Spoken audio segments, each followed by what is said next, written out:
Kevin, you're here tonight to pay tribute to Jim McLean, at the Jim McLean dinner tonight. What impact did Jim McLean have on your career? Oh, phenomenal impact. As a young lad growing up, and the discipline that he brought through the club, it was a little bit harsh at times, but he set me on my way to the level I got to in football, and he helped you. And you're a young lad that was a good player, he tried to keep you level-headed, and I must admit, for me, when I look back in hindsight, it was the best upbringing I ever had in football. Yeah. And if you look at Jim and you could describe what was it the one positive aspect, what was the good points of Jim McLean?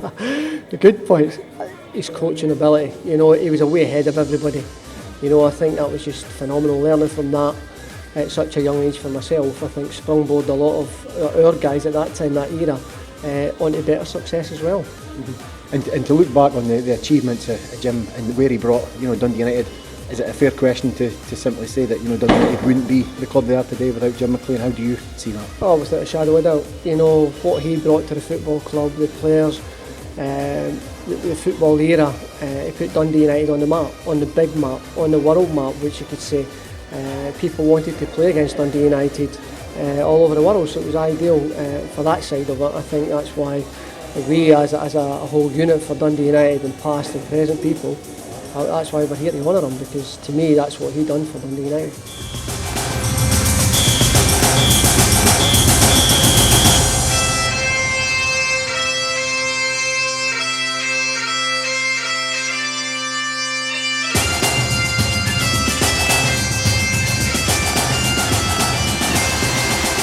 Andy, we're here tonight to pay tribute to Jim McLean at the dinner tonight. Jim? You, Doris? Doris, that's it. We're not paying tribute to Jim. I thought it was going to pay tribute to Doris for putting up with the old git for 50 years. We're not. It's Jim. Well, okay, no, I'll start again then. That's fine. No, leave that in.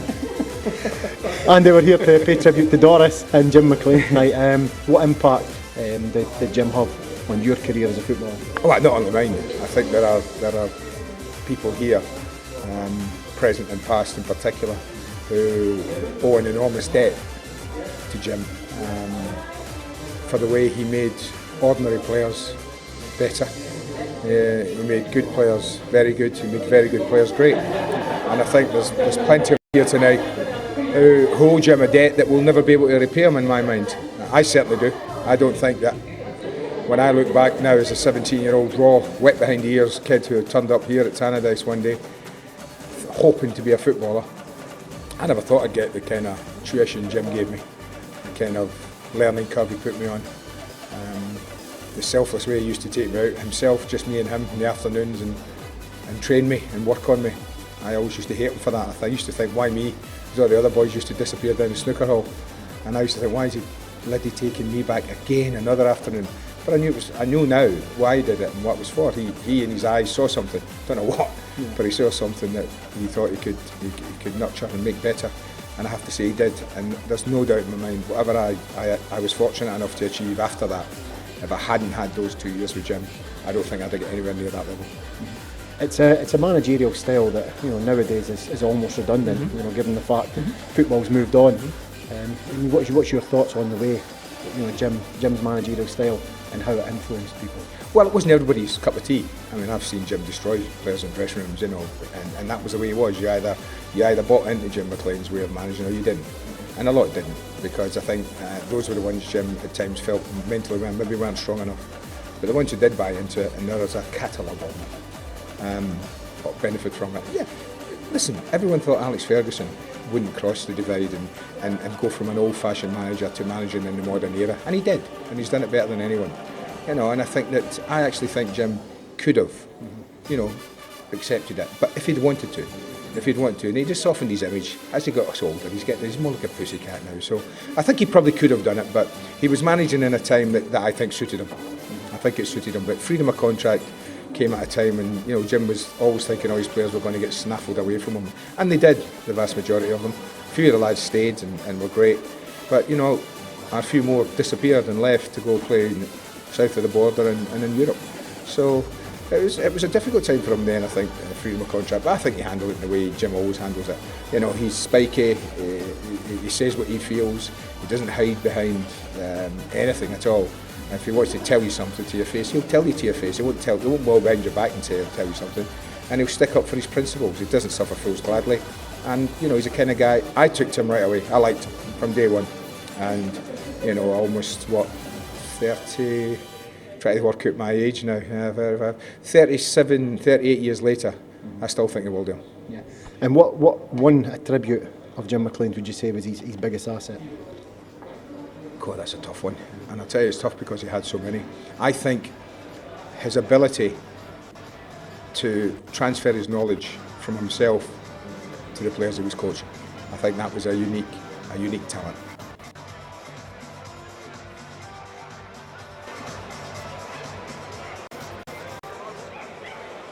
Ladies and gentlemen, welcome to the Jim McLean official tribute dinner. Please welcome your host for this evening, Mr. Bill Leckie.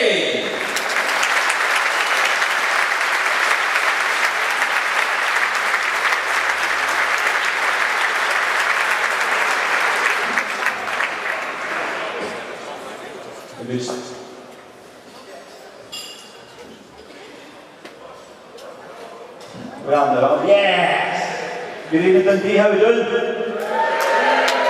Everybody happy? Everybody up for the cup? It's been a brilliant night tonight. So much going on tonight. Hey, Dundee fans in? There's a Dundee fan there. I won't hear a word said against Dundee fans, not this week. Dundee fans, you might have known we've got a big story in the paper tomorrow.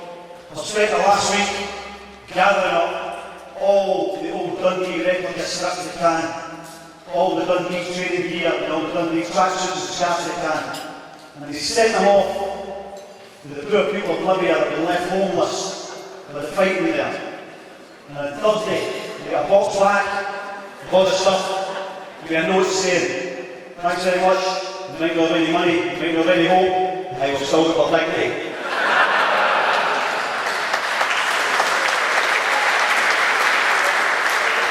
We're going to have just a brilliant night tonight in tribute to a really special man, a man that made your club what it is in the eyes of Scotland and in the eyes of Europe.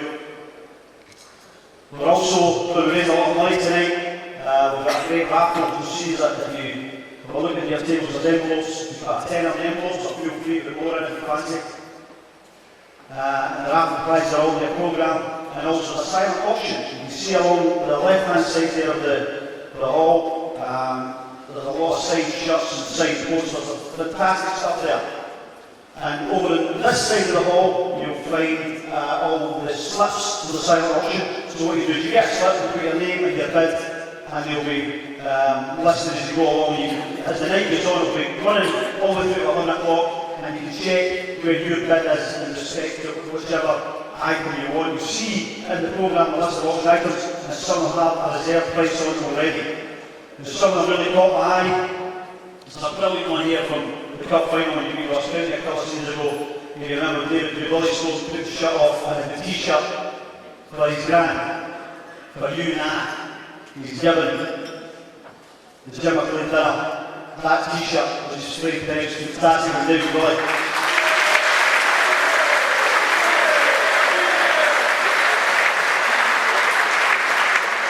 A couple more that caught my eye. SPL Away flows the score. A brilliant package worth an awful lot of money. Where you get hospitality at Murrow, Aberdeen and Celtic, and hostility at Tynecastle. Allegedly. And the other one I thought was great was the brought Jim McLean whisky. For every year he was at Dundee United at Paradise, and they picked out 4 special ones as the most special years to give away as one of the auction lots tonight. There's 1979 when you won your first trophy. There's 1980 when you retained that trophy. There's 1983 when you won the league. And there's 1987 with Simon Monaco. I had to get that one out of the road there, the one ball, sorry. So, enough of this, let's go on with the people this night is all about. I'm going to start by asking you to give a huge round of applause to some very famous and well-known names from Dundee United history. Starting with the goalie, English McElroy.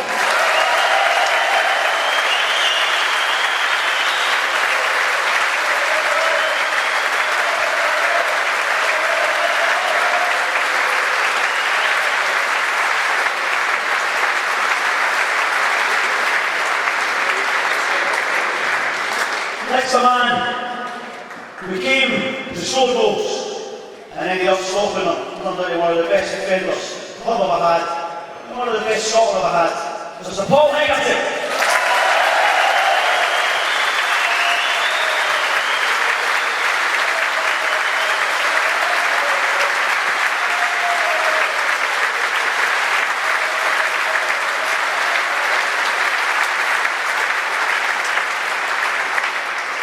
It's 40 years since Jim McLean, he was manager of Dundee United. And one of the guys who was right back at the start of that year, he said tonight, he's worried that people won't remember. I just think that's nonsense. Because he was a great player, I remember that, most support you. He was a terrific defender, a great guy. I don't know. Andy Rowan.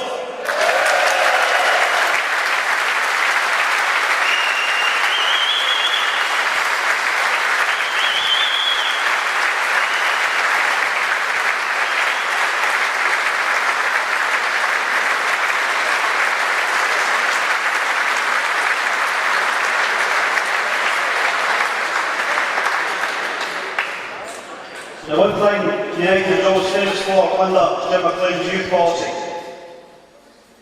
and the next we've got a couple of the finest products of it. The first one on, the man on, the great lines down south, and it's still working.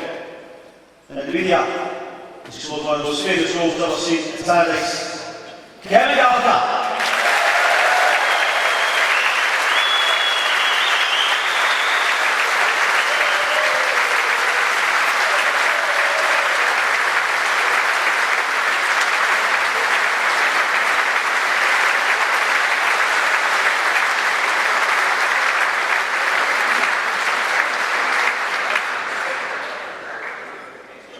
Pretty much with the same introduction. Another man who came through the ranks, played for Scotland. He had a huge name down south, and a huge name in the media. Andy Gray.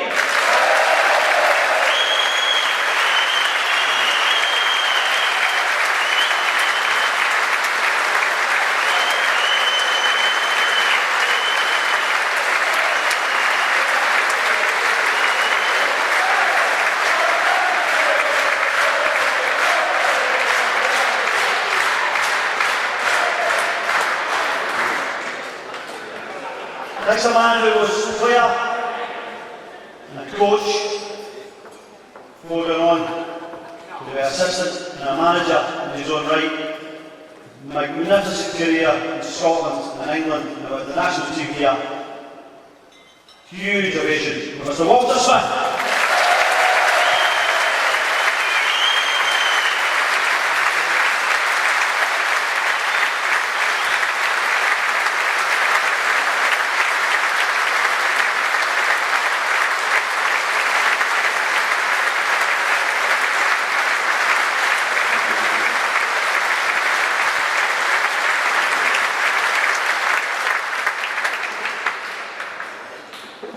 And last, very much not least, the man we're here for. From December the 6th, 1971, memory serves, he was manager of Dundee United and took what we called the corner shop team out there to meet all the superstars across Europe. There's not much more you can say than the man is an absolute legend, and that Scottish football is poorer since he stopped being active member of its family. Please be upstanding for tonight's star guest, Jim McLean.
the bit he was so worried about. Great to be loved that much. Fantastic. We'll hear more from Jim later on. We're going to have some highlights on the big screen from his many years at Dundee United, and then later on we'll hear from the man himself. But for the moment, can I ask you to give the best attention to the chairman of Dundee United, Mr. Stephen Thompson.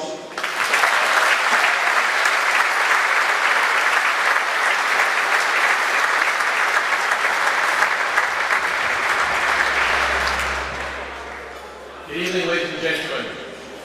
I don't know how to follow that round of applause for a legend, but there we go.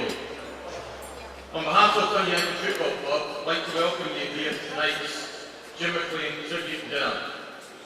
Tonight we're here to celebrate and thank Jim McLean for everything he did for Dundee United, both as a manager and as chairman. I am no different from many of you here. I've been a supporter of Dundee United since I was 4 years old. A member of the team through the 1970s, then the 1980s and onwards, although it's slightly different now being chairman. Sometimes I wish I was just a fan. The highlight for me as a fan was winning the league at Dundee Park in 1983.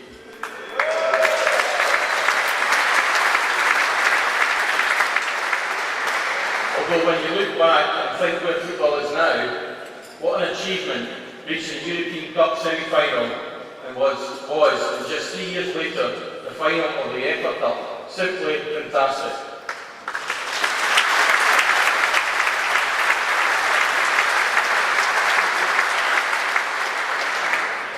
In the 1980s under Jim McLean, Dundee United were a team who challenged for all domestic trophies, but also a club who became feared throughout Europe, as I'm sure most of us know.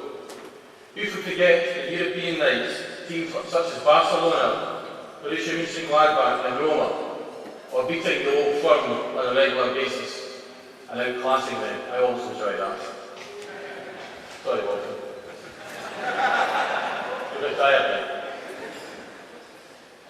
The manager who achieved all this was, of course, Jim McLean, who was up there with the all-time great managers that Scotland has produced.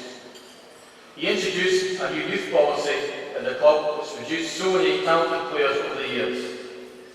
And you've seen some of them already tonight. Andy Gray, David Nerry, Wes Malpass, Billy McKinley, Duncan Ferguson, to name but a few.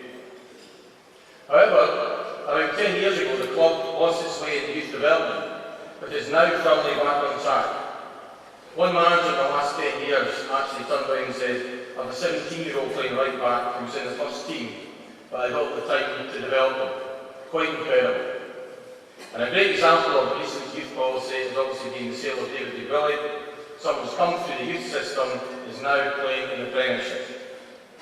Just to show how important youth is now for the club than it was back then, last weekend we had 7 players under 21 either on the pitch or as a substitute.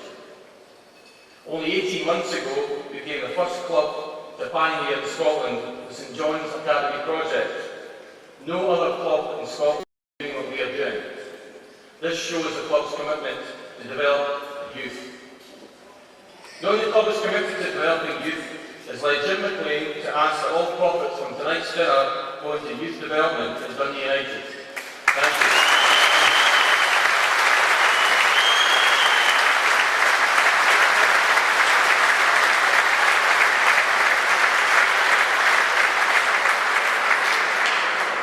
Ladies and gentlemen, tonight we are to say thanks to Jim McLean, a man who transformed Dundee United both on and off the pitch. However, I cannot forget to mention Doris, his wife. As Jim often said, she was the one who brought the family up. Jim said many times the sacrifices he made as a father for the sake of Dundee United, something I'm now getting told by my wife. So, Doris, it's great to see you here alongside Jim tonight, and I hope you enjoy this evening. I won't go on.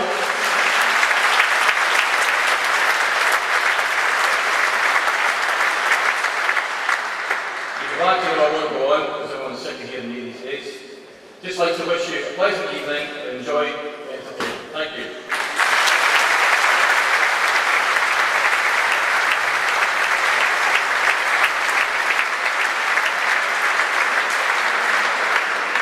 Thank you, Mr. Chairman. Now, before we go on the meal, I'm going to for 5 or 10 minutes. And I'm going to leave you in the company of a guy I first saw at one of the Dundee Business Club dinners a few months ago. And once somebody told me what the hell he was talking about, I really liked it. He's fantastic.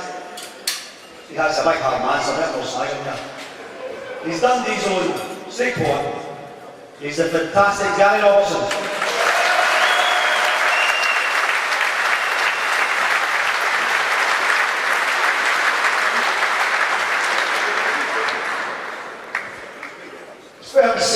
Breaks.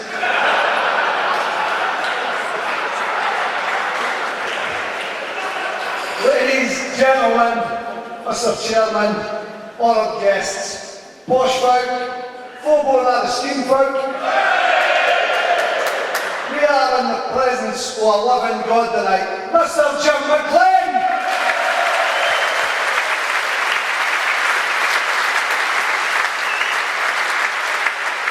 It's always an unbelievable honour and privilege, as always, to be invited here tonight by the greatest club in the world. Considering only a few years earlier, I had my head stuck in folks' bins, pulling bags of shit and throwing them in the back with a scapulary. It's quite surreal. It is indeed very humbling to be on this stage to honour Jim tonight and Dundonian street poetry way. This is the rougher part of the night, obviously the man out the way first and then we'll right out the next exit. I was telling earlier that Sir Alex Ferguson's good a manager tonight. Well, he might be the most famous manager with the most famous club in the world, but he was also a manager with a sheep. And I'm sure that's the reason he's not built up tonight. Every time he came here, he Jim and the boys gave him. Okay, anyway, I'll do a couple of wee poems first, just to lighten the mood up, and then we'll do the poem for Jim. I was speaking to Stephen a few days ago, and this is for him. It's about the days when Sweeties used to be about that says. You'll probably notice now they're just in a wrapper. Anyway, this is called The Dog for Fawns. Everyone went penny dainties with the says of red hoose bricks. Everyone went Kojak lollies would last 1,000 licks. Wagon wheels were massive, about the says were satellite dish. Times have no half changed though, now it's pure confectionery. You got cream eggs back then, this says a chocolate rugby bars. They haven't shrunk the say, it's just you've now got bigger bars. Then it gives you I remember bloody fine. Well, I remember Sweetie having back in Sweetie shop time. Hey missus, can I hear quarter? Magic gems, granny sugar, monkey nuts and cola cubes, strawberry bonbons, pear wraps, pineapple chunks and juice tubes, mint imperial, sherbet dips, quenchy cups and cherry laps, hubba bubba, Highland toffee, smooth spoons and licorice sticks, golden cups and sweetie facts, penny chews and Kelly bags, puff candy, fruit salads, victory bees and blackjacks, fizz bombs and nutty bars, white mice and Texan bars, ruffles, truffles, milk dainties, space dust and macaroon bars, nut clusters, jelly tots, floral gums and juicy lips, mantola, parma violets, aniseed bars and wheat pink shrimps. And what about aromatics, spangles, lucky tatties, everbra, jelly beans, treats and spearmint chews, and that's no near them all. Back then it wasn't just a wrapper full of bloody air. You got your 2 bobs worth, they definitely gave you more. Mind we kept our dentist busy drilling, sorting out our moods, happy as and I got full of fillings, compliments, so a right sweet tooth, cheers.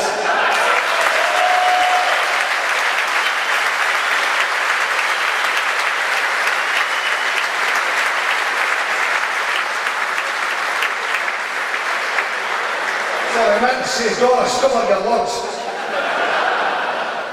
I'm going to do this, and I wasn't going to do it, but this is for Lorraine Kelly and Steve. It's called Flat. Do you mind the early dates for your lass, the romance, the roses? Oh, life was a blast. Mind you, at times a blast was not quite what you wanted, but with your curry for tea earlier, the time bomb had been planted. Len, next to your princess, wisdom, sweet nothings in her ear. Your words of flannel and flattery mask the strength and fear. Oh no, please no, anywhere but here. She was totally unaware of your life or death plight. She kent nothing of that struggle to keep your arse cheek shut tight. Oh, of course I love you, but listen, I'll hate to go for a pee, so coolly depart the room, trying hard not to flee. But when you get to the bog and try to force out the gas, there's nothing, just panic. Come on, you useless ass! Still packed full of meat, and you re-enter the room, but the blue touch paper's been lit, soon your arse will go boom. You try and relax and indulge in some passion. You nibble her ears, start necking and give her tongue a good lashing. The sphincter when I had it. Oh no, your bus was bright red, then a rake falls the air like someone was dead. Oh no, that's it, she'll pack us up, we're finished, we're through. That just didn't impress her, she looks like she'll spew. Well that was then, what about now? Well amazingly she sticks it out, you're still together, Christ knows how. With a wee bit perseverance, you have a relationship that's solidly built. You're quite confident to fart now and shove her head on the ripple. Steve, you've got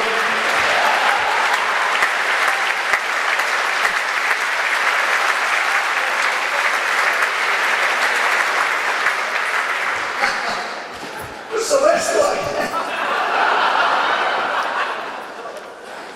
Jesus. I can't mind the rest. This is mental. Lorraine says, do you ever forget a poem? She says, sometimes it happens. It's just happened. Okay, moving swiftly along with a week of fart still in the air. We're going to move on to a poem for Mr. Jim McLean. Jim, we were lucky enough to stand at terraces and watch teams grace the European stage, and I suppose everybody would say at the time, we did take it for granted. Thank you for the memories, and hopefully the days will come back sometime. We Jim. L-E-H-J-I-N-D. That's how it says and spelled in your hymn Dundee. There's no money in that title. There's no money Matt the Grey. Some maybe think they're legends, they shine at first then fade. Well, back in 1971, when Johnny Reggie was in the charts, the real deal arrived at Tannadice. A new era was about to start. A man as hard as Desperate Dan, he was tough and fat and lean. Set aside Bruce Lee, get out the way, enter the dragon, Jim McLean. The torso like Geordie kids and a brilliant football brain. He trained the boys like Spartans, showed them how to play like men.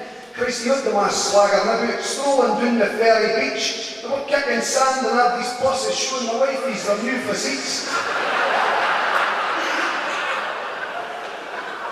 And he gave the laddies their chance, a youth policy second to none. Jim's vision was a masterstroke and would pay off in years to come. Progress was steady and sure. What the fuck were the fans? They'd out shopping at Jimmy Reed's, panning windies and they're visiting their grands. Jim's entrepreneurial side shone through, and he set to put matters right. Organised half-time penny contests, and for the mere boisterous, bully fights. Well, the shimmy took up the ladder, but bullies were never to be seen. They're like 10-hole Doc Merton Bates for the Perth Park in the Aberdeen. Jim's tangerine locomotive was now rolling. Success was not that far off. It helped by his infamous pep talks, bouncing up and down and going fucking daft.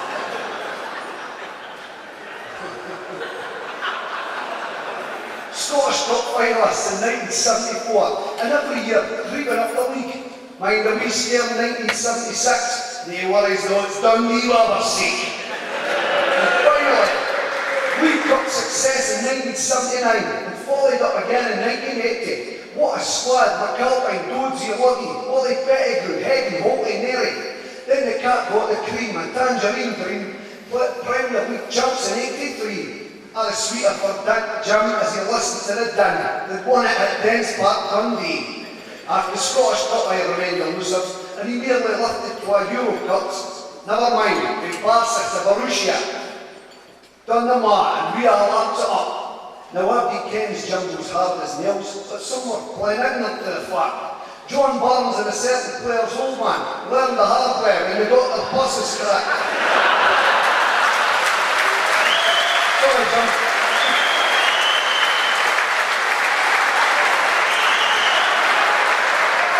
And these in players never escaped the wrath. especially that day at Motherwell, 6-1. No entertaining enough. You find the man, gave them hell.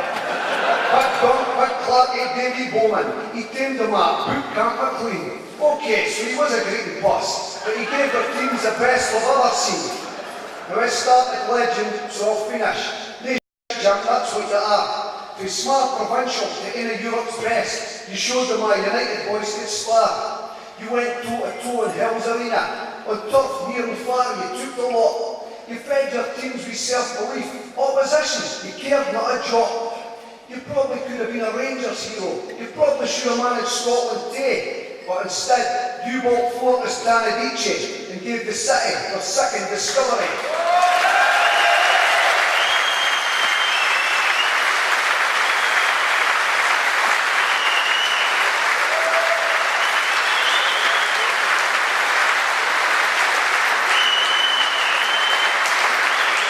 Mr. Dundee United through and through.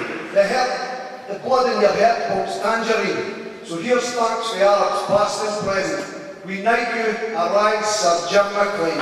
Cheers.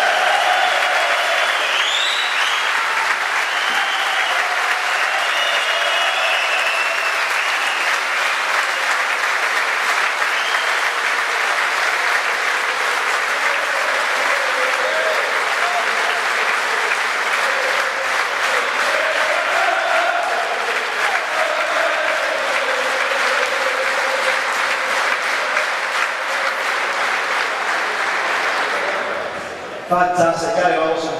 Who have I stuck down? Absolutely brilliant. Right, it's time to eat. Let's go for Gary Wilson, please. Speak point.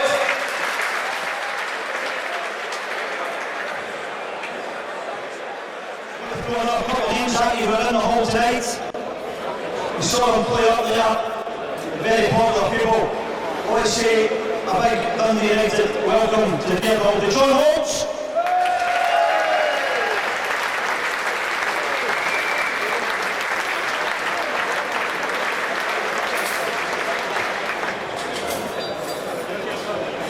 As the NAS search panel looks to him. And to the one and the very only Ralphie Mill.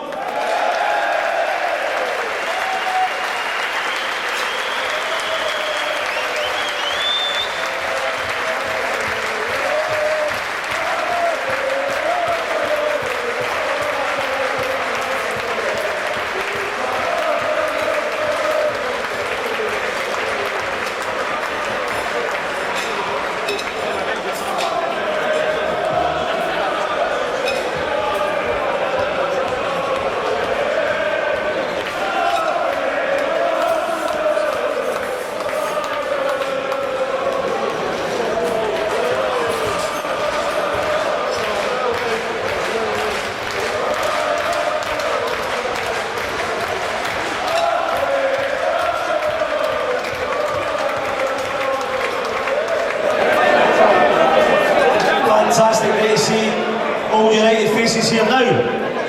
This night is about the Jim McLean years. And for the next while, I want to feast your eyes on the big screens. The boys behind the scenes here at United asked Jim if he would pick out 10 favourite memories of his 22 years at United that they could put into some video clips. And in between each of the clips, it's going to be my pleasure to go around the lads, the ex-players, and just get their memories of great days. So we've got the best of order with you here. The first one is about to come up. The early days, many of you might have been there, some of you might be too young. In the early days, when Jim took United over in 71 and moved along to your first cup final in 74. And the free kick to Dundee United.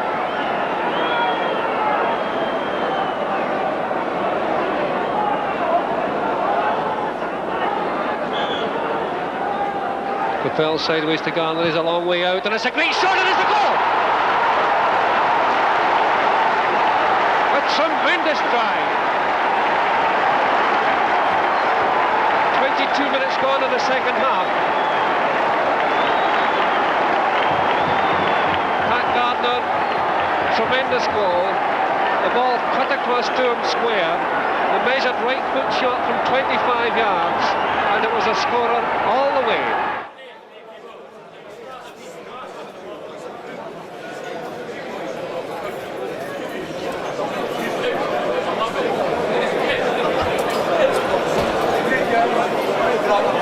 There you go, that's you through it. You have the semi-final against Hearts and the final against Celtic. The guy I'm going to bring it in here to start with is a man you gave great applause to earlier on. Back to those days. Don't stand up, Andy. Andy Rowland, ladies and gentlemen.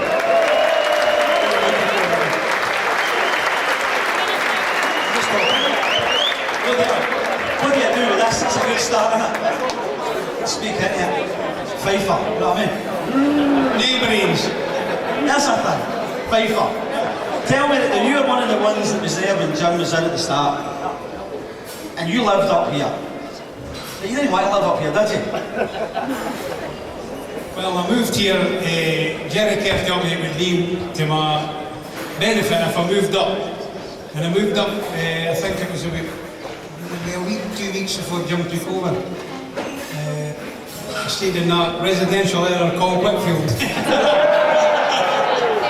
see the money players earned. But you decided after a while that you missed Fife. So tell us about it. No, I didn't miss Fife, but... You didn't like Whitfield? I didn't like Whitfield. Well, I could put up with it because I come from Finns and that was rough and ready in Fife. But to tell you the truth, my brother got a house in Glenrothes before he went to California, and I put my name down for one at that time and kept sending me things and sending me. So eventually, when I got this offer of a house, sorry, I have to tell the truth, darling. She started to cry. I said, what's wrong with you? I hate Dundee. So I said, right. We went down and I went, it's not just Balotelli and Tevez, you know what I mean? I'll rephrase that. She hated Whitfield. So we went down to Glenrothes and I looked at the house. I says, one night, I'll leave it to you, whatever you do. So I says to my boss, I'm moving to Glenrothes. No, you're no, he says.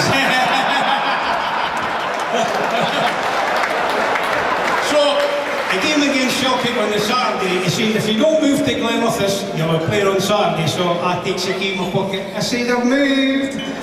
You suspend it. Then he goes into the dressing room. He says, right, I love to swear, ladies, I'm sorry. What do you moved into Glenrothes?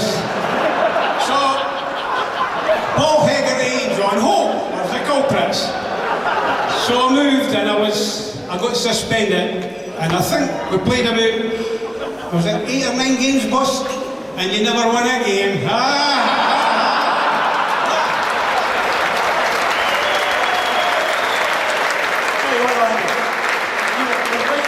right in at the start of coming through to the cup final and stuff. Must have been fantastic times. I'll be quite honest with you. Sorry, Judy, I'm going to have to say something here I didn't want to say.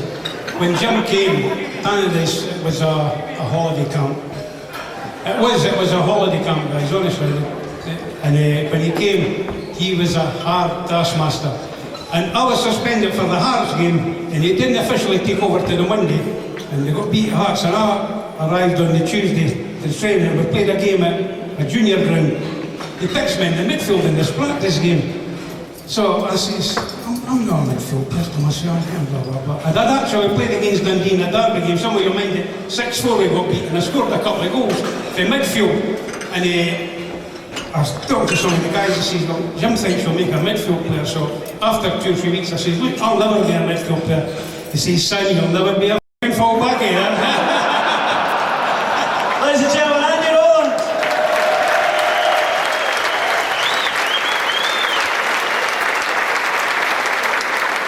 Let's move on. Jim's second chosen clip. An area United was very dear to his heart, the Tannadice Youth Policy. Andy Gray, for instance, was one of the best signings that I ever made. And I used to take him out in the park at Tannadice for extra in the afternoon, and I would cross the ball to his head. He was magnificent. I'd cross the ball to his left foot. He was magnificent. but I used to cross the ball now and again to his right foot because he was rubbish with it. I nearly missed Andy Gray actually, come up and they phoned me the next day, how did they do? I said, oh, it was terrible. I says, but the none of them looked that good actually. I think it was 4 kids. He says, look, bring this boy up again. I says, right, I'll play a game. And we brought the 2 or 3 of them back up again. And it was at night, and I had Andy Gray's brother in the office at half time trying to sign up. It was unbelievable. That the first game he hadn't showed anything, but well, we never played a game, we were doing functions rather than a game the first time. I says, look, I says, we're better doing a game. I says, and it was one I could have lost, for instance, and even to this day I'd love to phone and speak to Andy Gray, and he's still in contact all the time. But he tells everybody down in England that I was a wee bee, so... Well, let's talk to the guy in question here. Andy, I know you're shy in front of a microphone. There's a call, there's a call, Andy Gray.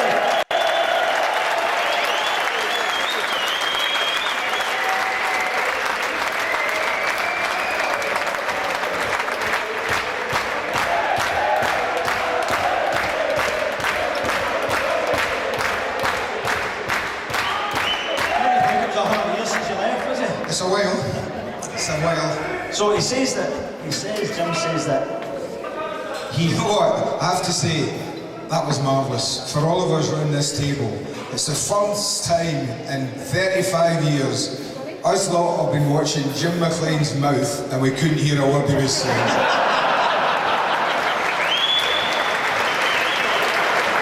So what was it like for a young boy coming through at that time with this guy just coming in and shaking this club up? Frightening. It was quite frightening. But in fairness to me, I was kind of lucky. There's a lot of people I have to thank on this table, in particular Hamish, obviously chasing his goal kicks that weren't very accurate, helped my overall fitness. Major, trying to get his friggin' crosses, helped my aerial ability, and of course Walter, who would kind of, if it came within 10 yards of me, I was absolutely delighted. And he fizzed it into you so hard that if your control wasn't any good, you were in trouble. So these 3 in particular, apart from Jim, I will love him. But Jim was great for me, and I remember when the first season, he used to always come in to me and say, after I got in the first team, he used to say, right, Gray, you, this afternoon, back. So I'd be saying, well, who else is coming back? Nobody, just you. So the guys are, all my mates are going down to Riley's, a game of snooker, a couple of beers and having a good time, and I'm at Tannadice with him. He's smashing balls at me and crossing balls and showing me how to play. And then I had a good season the first one, and then we come up for the end of the season, there's contract negotiations, right? So Hamish and Jackie Copeland grabbed me before I go in to negotiate. Because you never go, I just got it on, they said to me, right, you little, come here, you're having this. He likes you, and you can influence him. You go in and tell him, we want this, this, and this. I'm only 18. You're joking, Hamish, I'm sorry. I only wanted to play football, so I thought, right, I'm not having any of that. So I walk into Jim's office, and he goes, right, he's got a contract in front of him. He says, what do you want? I says, well, anything you want to give me, where do you sign? And I signed it. And I walked out, and Hamish and Jackie Copeland are waiting on me, going, right, what have you got us, what have you got us? Oh, I said, he's such a hard taskmaster. I said, I did my best, lads, but we've just got to save us last year.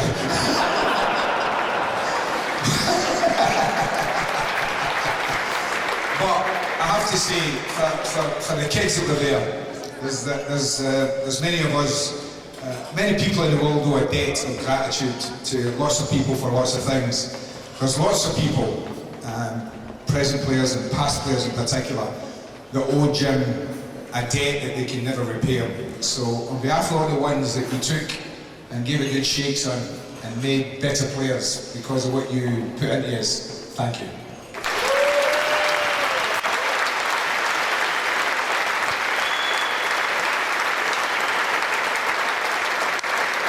Well, thanks so much for that, man. Ladies and gentlemen.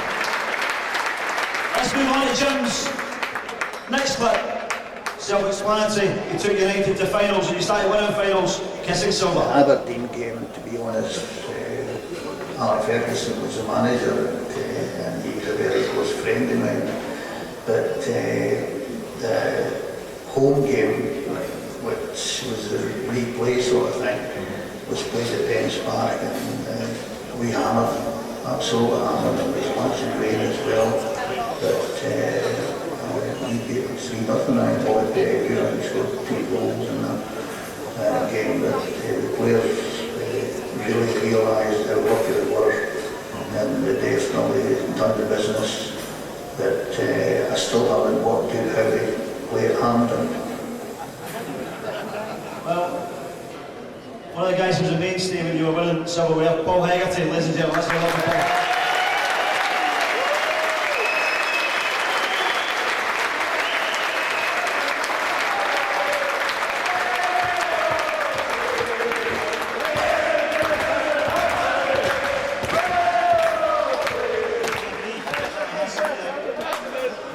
This was much better than me, Bill.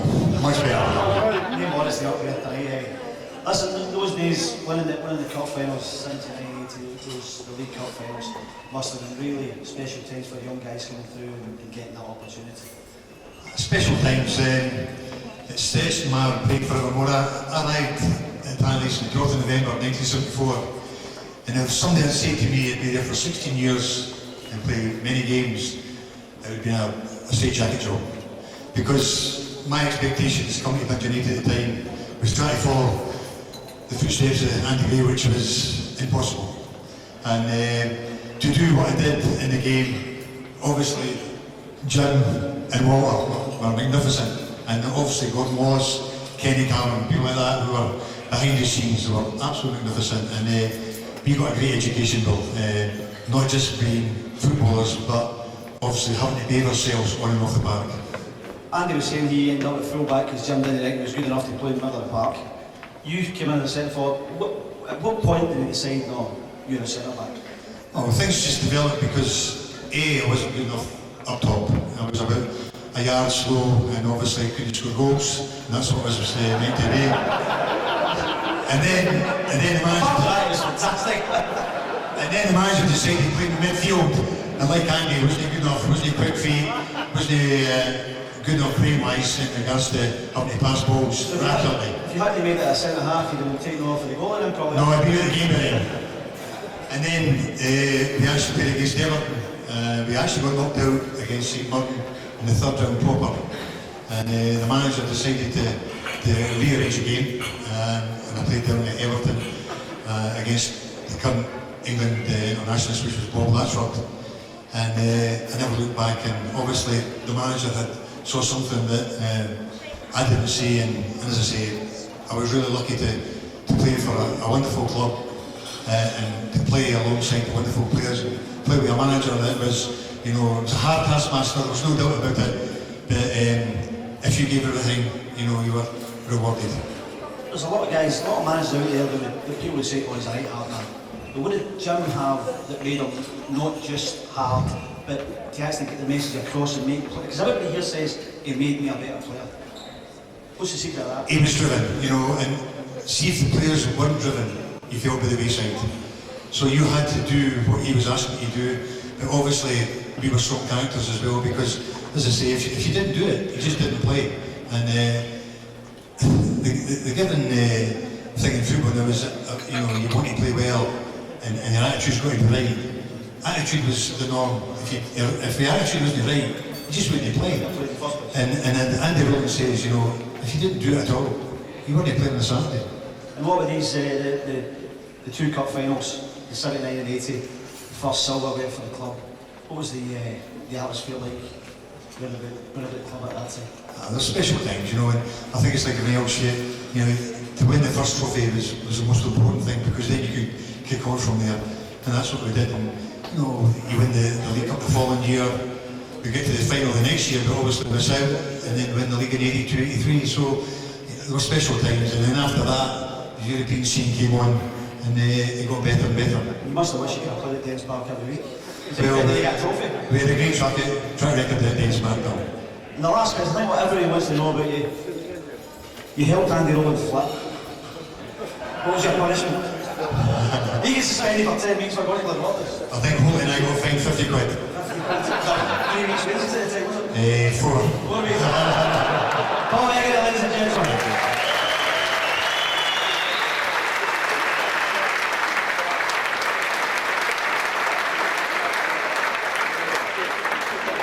Now, we were meant to be joined this evening by Sir Alec Ferguson. He had to pull out with his great apologies at the last minute. We will be hearing from him later. But let's hear from Jim about his relationship with the man that was up the road at Aberdeen at the time. There was a time we met up, I can't remember whether it was here or Aberdeen or whatever. He says, "You tell us, you and Jokey and Gordon Wallace are playing five-a-sides on a Friday afternoon when we were playing ISL, and we were playing anybody challenged us or whatever at five-a-side. Walter Smith, and he was on the defender. He was brilliant. That's what this is brilliant. It was me, and I couldn't tackle a fist off, as I said earlier, a forward. Jockey Scott, just as bad as me. Gordon Wallace, just as bad as me. And we were beating everybody, and Fergie got to hear about it again. He said, "Tell us he's playing five-a-side."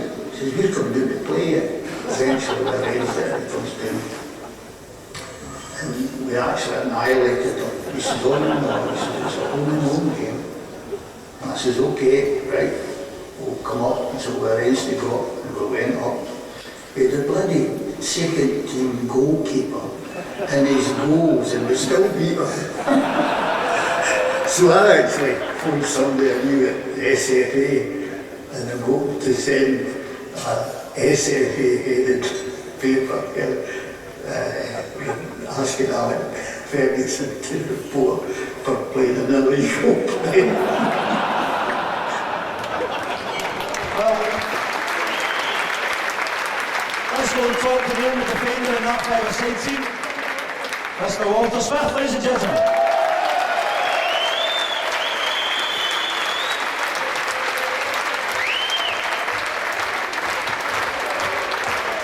So, you had to do all the work for the ball players in that five-a-side team. I had to do the work. Archie Knox, Gordon Wallace, Jockey Scott and John McLean were never known for their work rate. Despite Jim's demands as a manager, I can assure you the work rate in the five-a-sides was the poorest I've ever seen. I tell you what though, the competitiveness between him and Alec Ferguson, talking about five-a-sides and a kickabout, must tell you an awful lot about what drove them as managers. I think for both of them, they were the catalyst for a lot of younger coaches, managers, up-and-coming managers. Jim and Alec were of the same age. They showed the same desire to win, and I think that carried on, down through a whole group of players who eventually went on to coaching and management, and I don't take a great deal of credit for that. I was going to say, it can't be any coincidence that these two managers have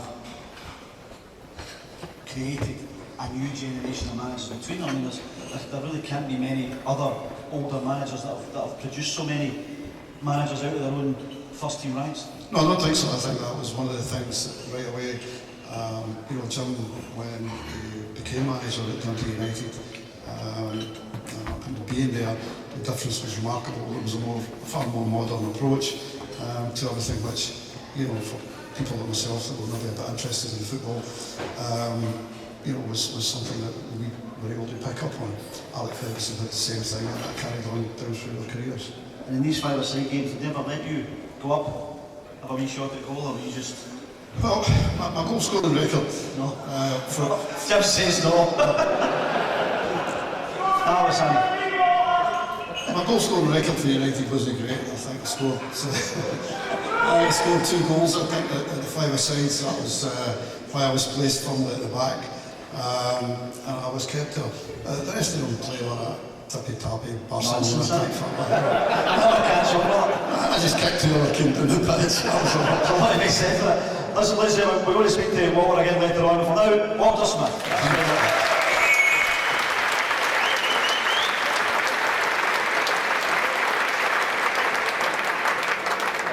So, on the move with Jim's memories.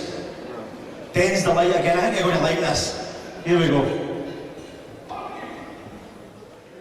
It definitely was important in my opinion that it was at Den's actually, because the results at Den's was quite good as well, which I even smiled when we beat Dundee at that time, especially having been an ex-player and ex-coach there that was dumped by the directors.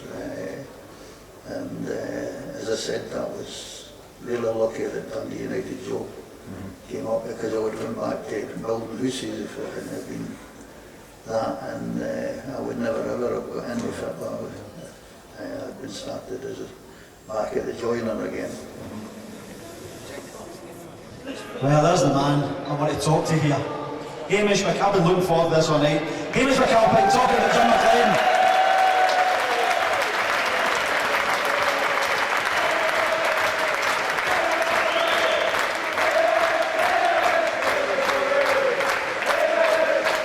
Lazy, man, lazy. Should he leave the room?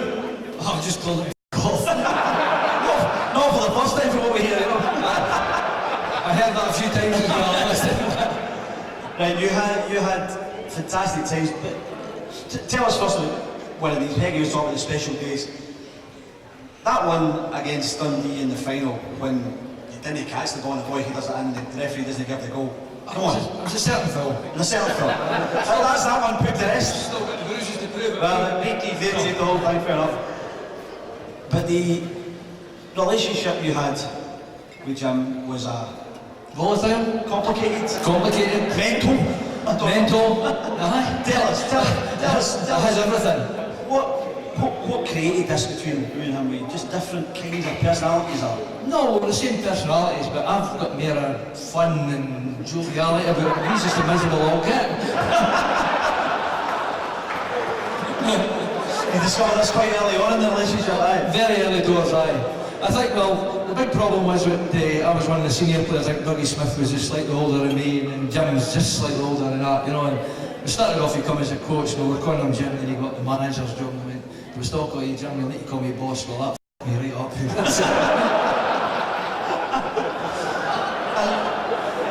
I don't know what you're going to tell me here, but I mean, anything you want, mate. I'm not up here, and I only hear things that you're told through. So I'm just going to throw the word Japan at you, right? Japan. I can start before that. Japan's a personal thing. I haven't told this to many folk, but Jim, I could reiterate, and that's a bloody good word for me at this time of night. No bad, eh? The same as what Major said, middle of the park, midfield, I don't know where you ever saw that for right back, the next thing was right back in the pavilion, because defender couldn't defend anything. But I tell you, the minute you got the ball, you knew exactly where he was going, up that line, all he saw was asking up my touch line, I'm going to throw it to you. So that was one of the things we Major. Same as what Heidi said, it was all about spirit, the demands that the manager put on you. He was a perfectionist, and when we came there, we certainly weren't perfection.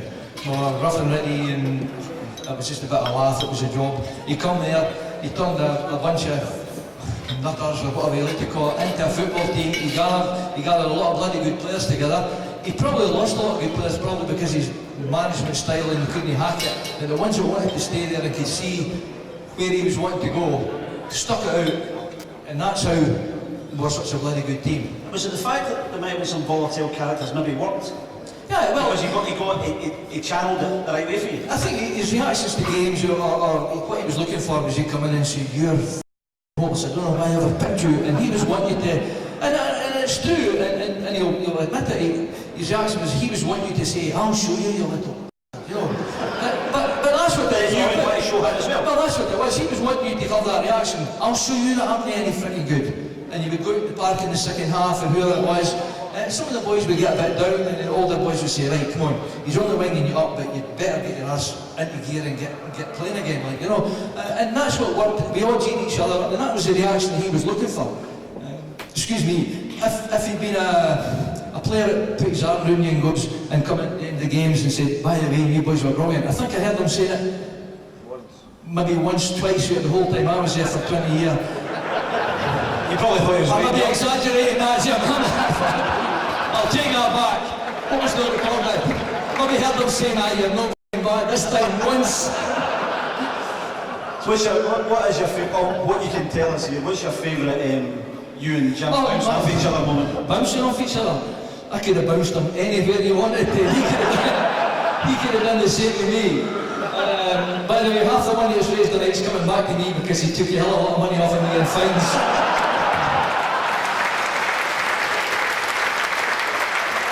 But to be honest, most of it was warranted. Right, the last thing I've got to ask you. I'll tell a story about how he become centre half and I'll come away to Japan. Oh, brilliant. Can I tell you one thing? How you became a centre half? You thought you had a good game against Big Bob Latchford that day. You didn't know. I was out, me and Watty were out in the on Friday night. He was no littered.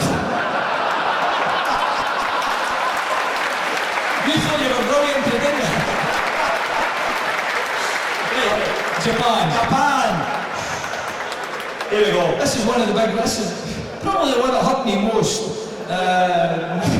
Because I didn't have a job for a few months and I was skint. Went to the berries, I went to the tatties anyway. And I laugh, I'm not kidding. We were in Japan on tour, played against a couple of teams. We ended up playing against this team. We thought it was the waiters for some Chinese or Japanese restaurant. Must be Japanese, we're in Japan then. I'm glad you're all paying attention. Bring back Andy Rollins. So, I'll sign it. Anyway, this wee guy kept throwing in crosses, corner kicks and crosses to the near post. We always had a set thing, right? I'm standing there, Holtley would be in the front post, somebody would be in the back post. George Fleming would be there, Holtley would be there, Heggie, you pick up the runner. This guy sticking these balls in between Holtley, the near post and me, causing havoc.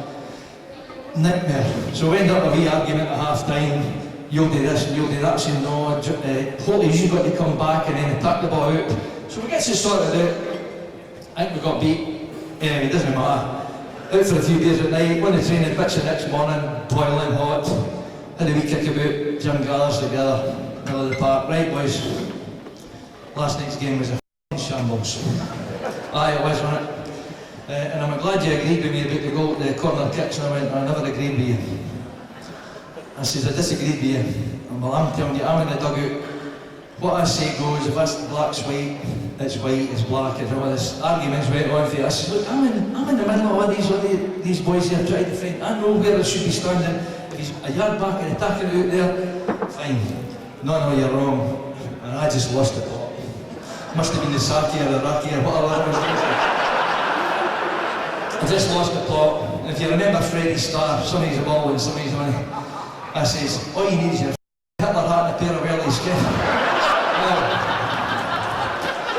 I don't know where I got that one from, but it just come right out the top of my head. Well, that was it. There were a wee bit of arguments. We come in and go. We thought it was all finished. We're back in the hotel, had a shower, and we're up the top of the hotel roof and playing with our water pistols as professional footballers used to do. Have wee water pistol fights and stuff like that. Just kill time. Well, other teams that were there were stealing watches out of shops. Kidding. Anyway, and Randy Dixon, the physio at the time, comes and says, wee Jim says, you've got to go home. I says, what do you mean I've got to go home? Aye, you've got to go home, you've argued with him too much and blah blah blah. Anyway, push comes to the shop, the boy comes to me and says, I took you to the airport. This was my Japanese. What's a Welsh guy doing in Japan, you know what I mean? Having a week.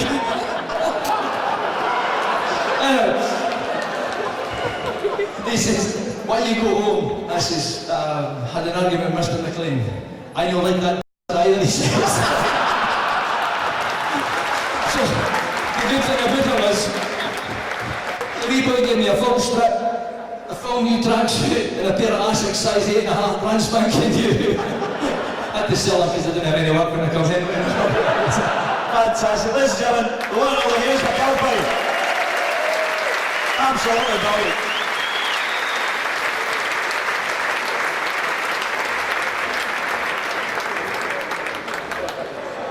Let's move on to Jim's next clip.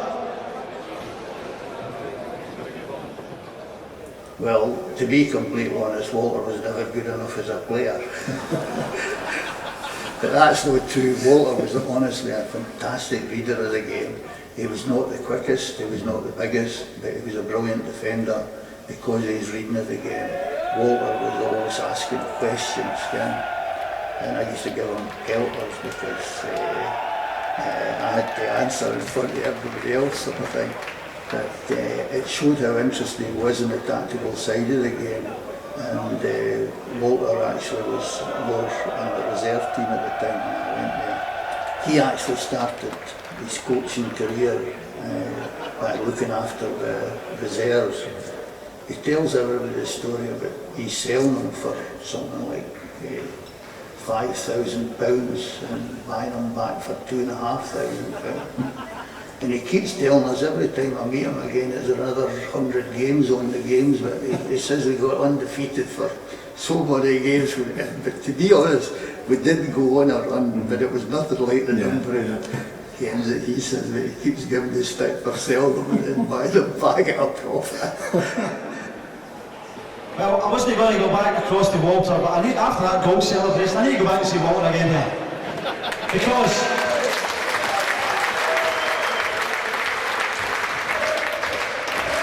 now, it's a big night. Who would like to see Walter replicate that goal celebration? It's a bit even bigger night. It would be. I thought I could do that now. I'd be delighted. That's a special moment. That's Andy Gray, back post, missed it son, did you?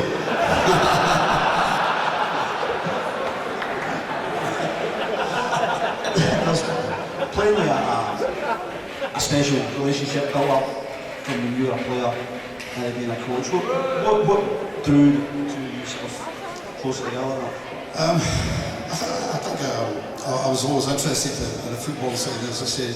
Jim stimulated that by coming with different coaching methods, and I took I sold me to Dumbarton. And I clarify that, I sold me to Dumbarton for £7,000.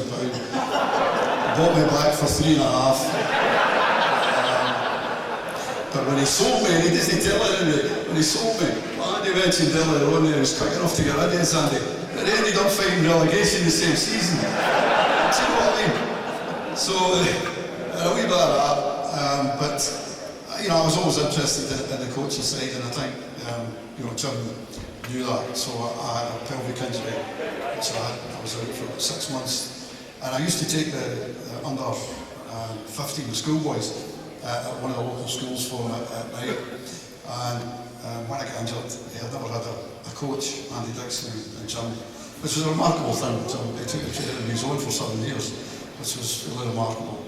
And he said to me, he says, look, he says, you're going to have to face it. He says, you're shit.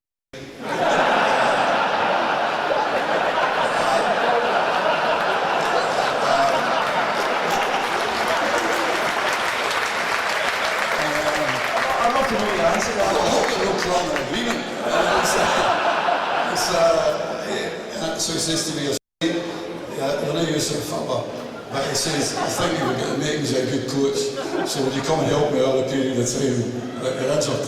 And I said, okay. So I went and helped him with different little bits of training. I helped him with some of the younger boys in the afternoon. And after that, I just continued to do the coaching side of things. And his assessment was probably right, I probably was better at coaching than I was. Thanks again to Walter Smith for speaking.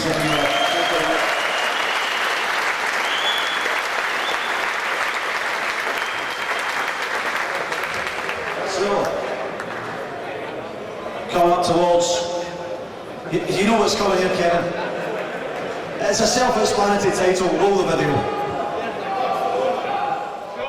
main one, I think, because everybody mentions it's the Barcelona game, because of a superb goal, I think, and people still today still ask you, did you cross it, did you shoot it, and I still won't tell anybody, because I don't think I know myself, so.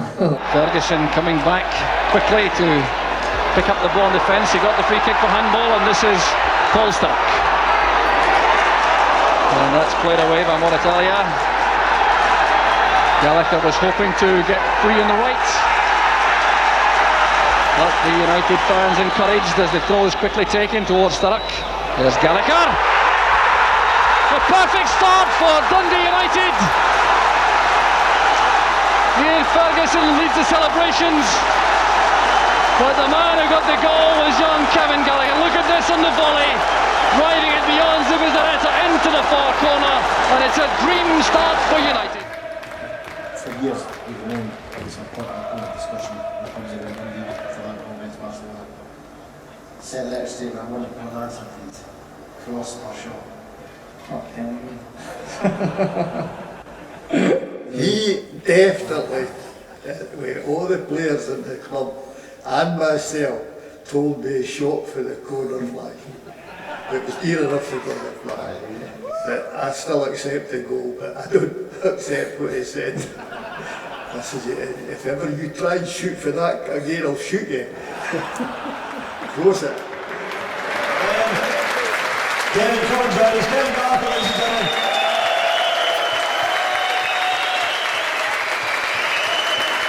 Right.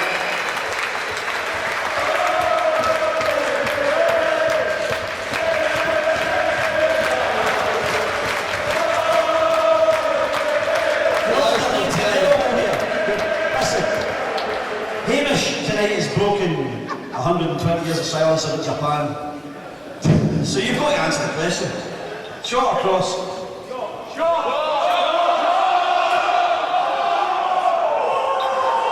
I don't know. Ladies and gentlemen, Andy, one of the most fearsome strikers in British history. Shot or cross? Shot. Hamish, as a goalie, it was a cross. You've never been beaten a shot for there. But anyway, whether it's a shot or a cross, what a finish. I'll tell you what, we worked on that in training and nobody believed me. Hello, Sturrock's bad touch.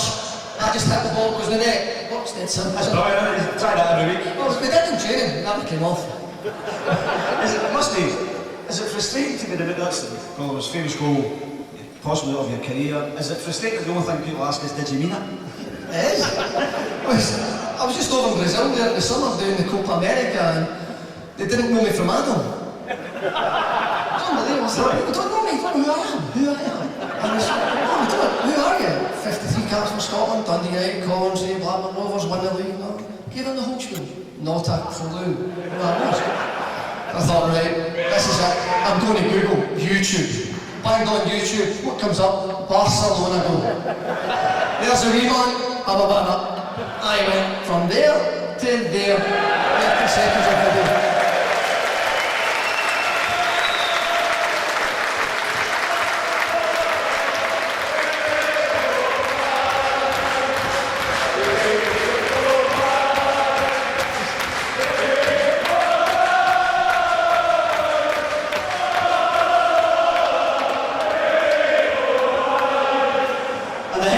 Morning, the Rio de Janeiro Gazette was El Crosso.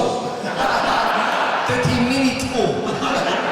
No, I must admit, at the time I was so young, so naive, and I remember doing it. And the thing is, with these games were so big, European football was so massive for the guys. We were in there every season.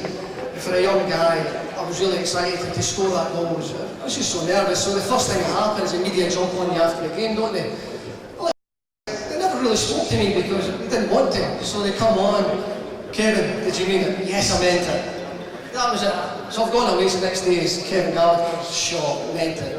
And of course, Terry Venables has come out of the Barcelona man, if he meant it, I'll eat my heart. And to this day, and I keep seeing the replays, I see the videos, and I still can't see whether I meant it or not. I've just put my head down, I've hit the ball, Zubizarreta, I hadn't a clue, in the back of the net. And it's all over the world about it, that's it. All Mark's Kevin. The paper the next month says Dundee United won, Barcelona 0, Gallagher. going to come back to you again, Kevin, after this, if you don't mind me for the moment. Kevin Gallagher.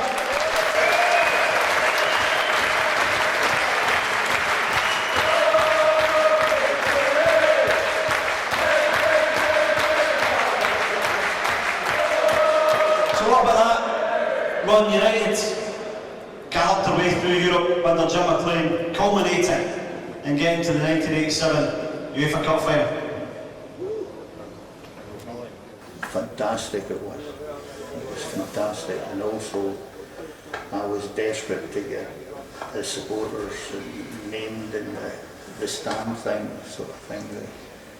I think the stand up towards the Jerry Caird stand and up the top or something, the new stand up the top, I think, was named the Fair Play stand for the achievement of not only the players but the supporters as well. They were mentioned about their behaviour away from home and that. But it wasn't easy. Back up again, Kevin. Mixed emotions there, the celebration, you leap into there when the goal goes in, but then at the end you're looking down at the medal. And just wondering, you tell people what was going through your mind at that moment at the end of the game? I don't know, it was a sinking feeling, it was horrible. As we went away, the beat was 1-0, we knew what we had to do at home, and the Cotter was with what they're good at, Gothenburg, on the counter-attack. The Cotter's big style, they scored the goal, and it gave us a mountain to climb. But John Clark, centre-half, centre-forward, always done the business for us and popped up with the goal, gave us a half chance. But I've watched that video time and time again, wondering why we didn't win that cup, because we had so many chances against them, but we just never took them. And there's just some nights where it's just not going to happen for you through your career. You've been in situations like that a few times. There is, but when it comes to European football and European finals, it's a little bit different. That was massive. That was just massive for the whole place. Dundee, that put Dundee United really on the map. I know they went to the semi-finals against Roma, which was the main Champions League, and to be fair, if the referee hadn't been brown paper back, I think we would have won.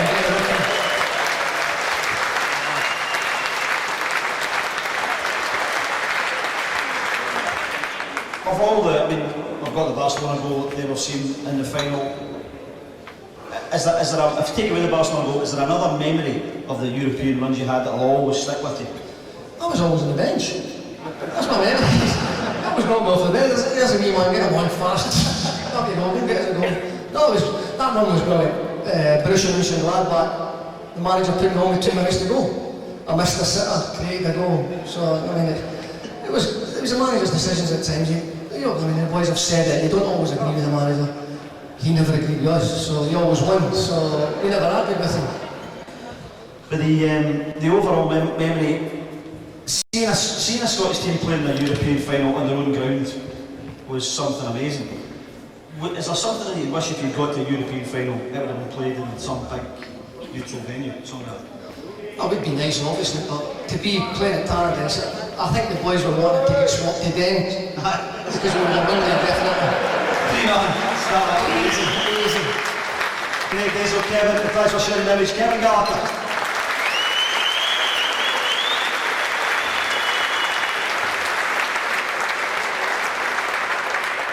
Well, this is the crowning achievement of Jim's time at Tannadice United, winning the league.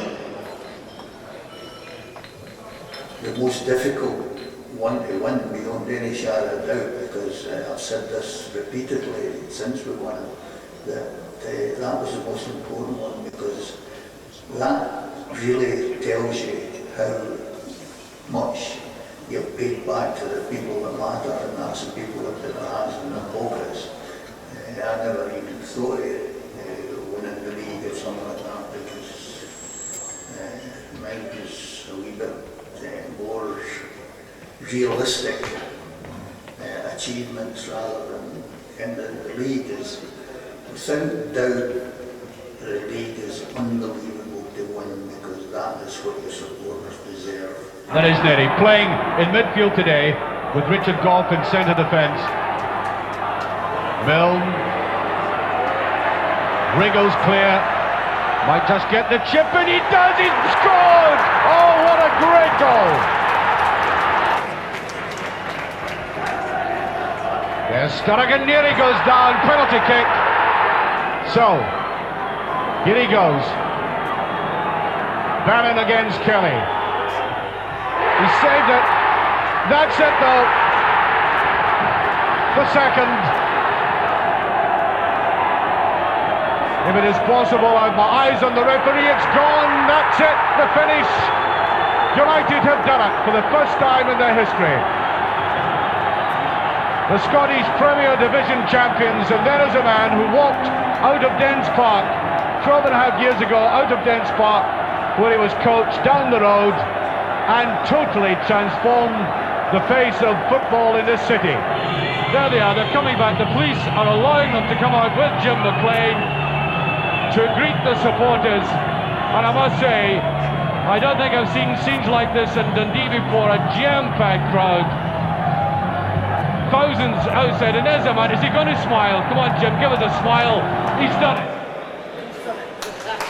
Well, one of the men that was lifting Jim's shoulder high, Paul Hager. Let's go back to Paul to talk about that day of Dens and that season. The manager probably just summed up when he said the hardest thing to win, but the most satisfying thing to win. Oh, you've done it for 10 months, and to do it over a long season is remarkable. It's probably equivalent to, and it's no disrespect to Stoke City, but maybe Stoke City with the Premiership, you know, we're equivalent to Stoke City. And to do what we did in 82-83, because the last time out with Rangers and Celtic is Aberdeen in 86. So you're talking quarter century ago, 25 years ago, and it's a remarkable thing what we did 28 years ago. You did it with a very tight squad, with long runs of long winning runs that sort of built momentum all through the season. Was there a point in the season where you thought, yep, this is going to be ours? I think 4 games to go, Bill, when we played Morton, we beat them 4-0, beat Morrow 4-0, and it was a case of not to do business against Dundee in the last game of the season.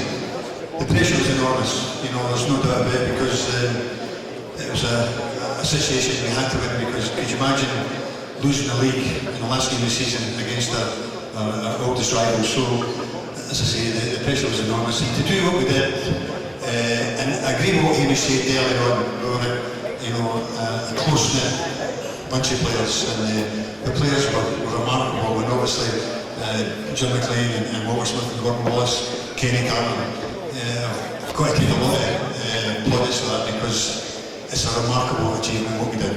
Can you remember what the manager said in the dressing room before he went out? Before the game? No, everything was done during the week, and he knew the enormity of the game, and he just allowed us to obviously have our quiet moments, and there was ones that were quite noisy and boisterous, but he knew that, you know, 90 minutes a glory, and that's what we did. What's the overwhelming emotion when that final whistle went? Is it relief then? Is it joy? What is it? The word is relief, because, as I say, well, imagine losing against Dundee in the last game of the season, because they'd have the bragging rights forevermore.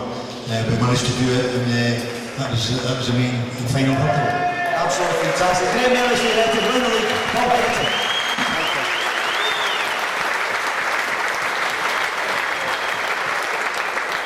One final clip to see, entitled Changing Lives. Well, my life in the early part of the 70s changed because of Jim McLean. I remember the day that he came from Dundee to Dundee United, and I remember going along the Kingsway in my mum's car in the summer holidays and seeing this guy out in a bonnet and all the players running behind him training. I thought, that's the new manager, that's the new coach, he's out there training these guys, and it was very exciting. And suddenly Saturdays did change, the team changed, and things went amazingly well. Obviously, culmination of that was in 1983. By that time I'd moved to Glasgow, but we were coming up to see Dundee United play at home, going to see them play away, and I never forget standing in the terracing in the enclosure at Dens and just seeing all the players celebrate and seeing Jim McLean that day. And as we came out of the ground that day, a guy who's probably my age now, but he seemed like an older guy to us at the time, shook Davy Neary's hand and he said, "I've waited 25 years for this, and it was just it was a great moment, and obviously we've never seen anything like that again. It was fantastic. But I just want to say out some other great moments. There was the European Champions Cup the next year, and that was one of the most amazing things, to stand at Tannadice, watch Dundee United really take Roma apart, win 2-0, and overhear a guy behind me when one of the Roma players got particularly cheeky to say, "Punches postodi." It was just lovely to hear that. So, Mr. McLean, I want to thank you for accepting my father and for me, for changing our lives through the 70s and 80s and 90s, all for the better, and for everything you've done for Dundee, and for the Ross family. Thank you.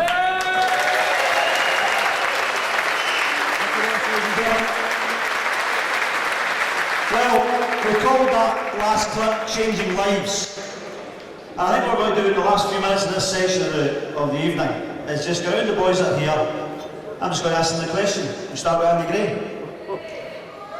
Jim McLean, how did he change your life?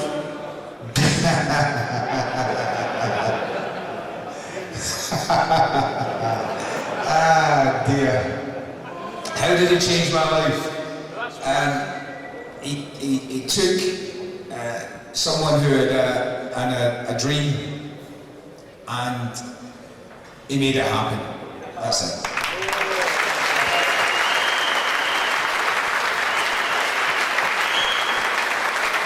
Hamish, can I ask you the question, Jim McLean? Well, you brought out the desire. I mean, I always said the desire, you know, when you're a young lad, living in the country, what do? You didn't have telly, you didn't have a telly just about.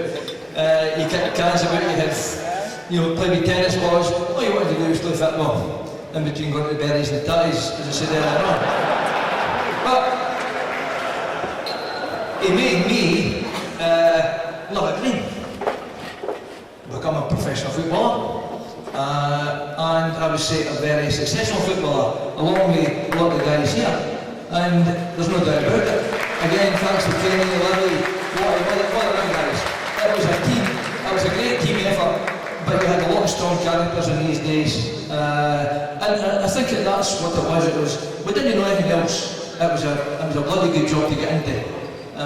Rather than sitting in offices and stuff like that. It was something you loved. You played, worked for 2 hours a day if you were lucky, went to the golf course or bookies or pub or mostly the golf course.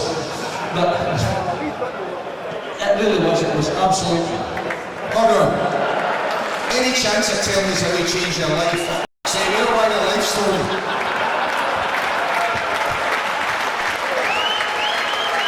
I'm still not here. I didn't go back in after, man, look at your head. He's not going to tell us, Andy. Kevin, you're another one. You came through the youth ranks, nobody knew who you were. You came in and you ended up in the big move to England that changes your life. Is that what you look back on and say that it made your career at a higher level, being with Jim McLean? I think it did. I think I got to a level United that I just frustrated the manager. And I think at the time I just got married in the summer. So coming round about Christmas time, he'd had enough of me and thought, I forgot to give the wee man a wedding present, so I'm going to sell him. And I tell you what, it ended up the best wedding present I've ever had.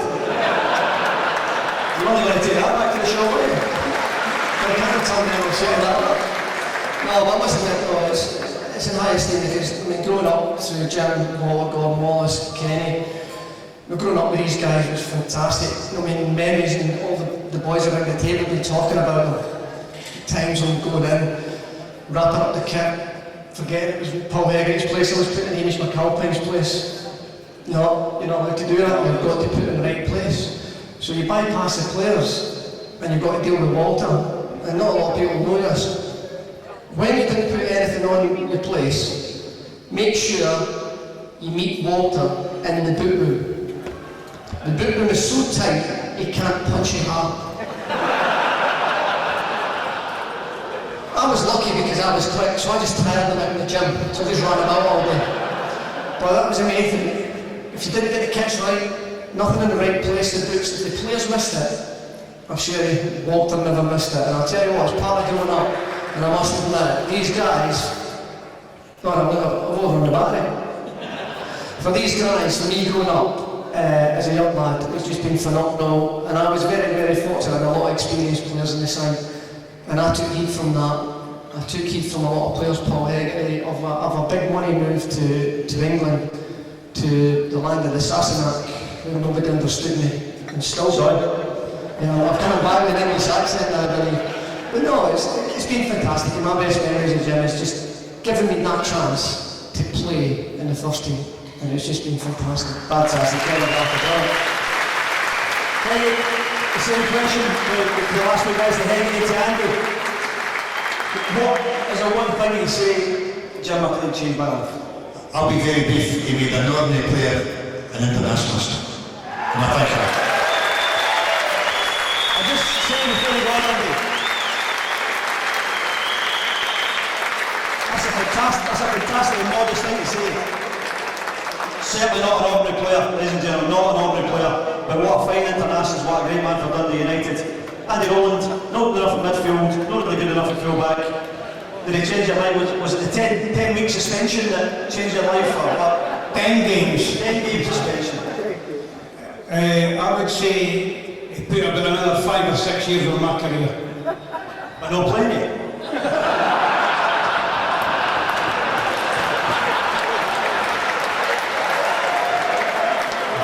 No, when he came to the club, he changed the club completely around, and he made, well, he said I would never be a full-back, but I proved them wrong early years, and all I could say is, Jim, I fell out with you a few times, son, but I'll tell you all day, I've got a lot to thank you for, and I say this honestly, I thank you very much for what you did for me, and all the best, okay?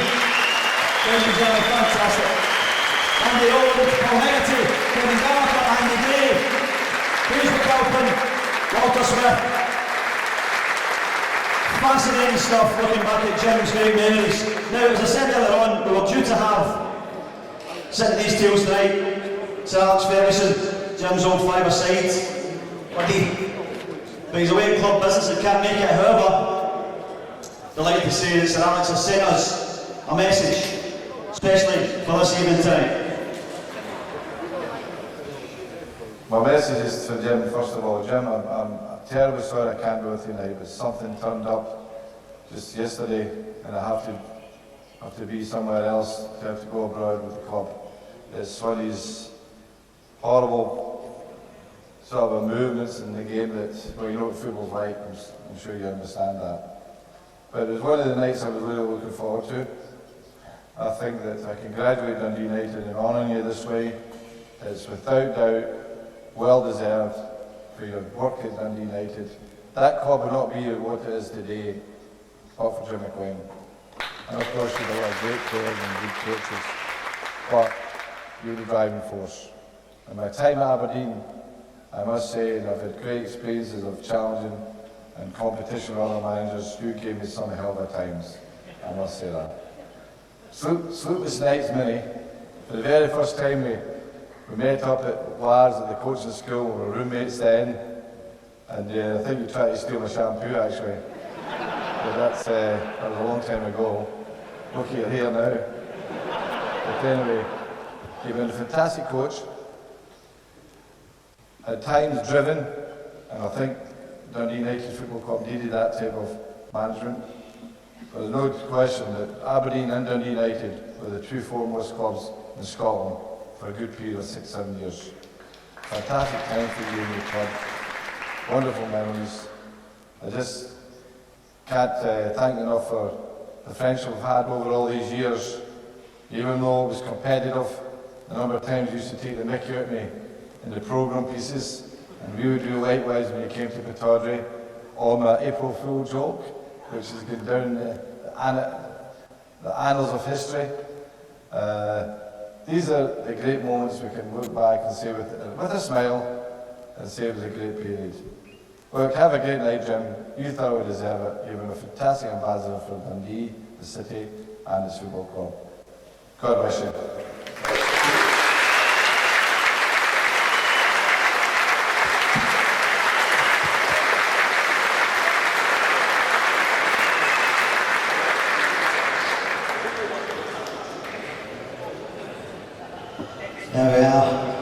Ferguson, a fantastic tribute to his old sparring partner.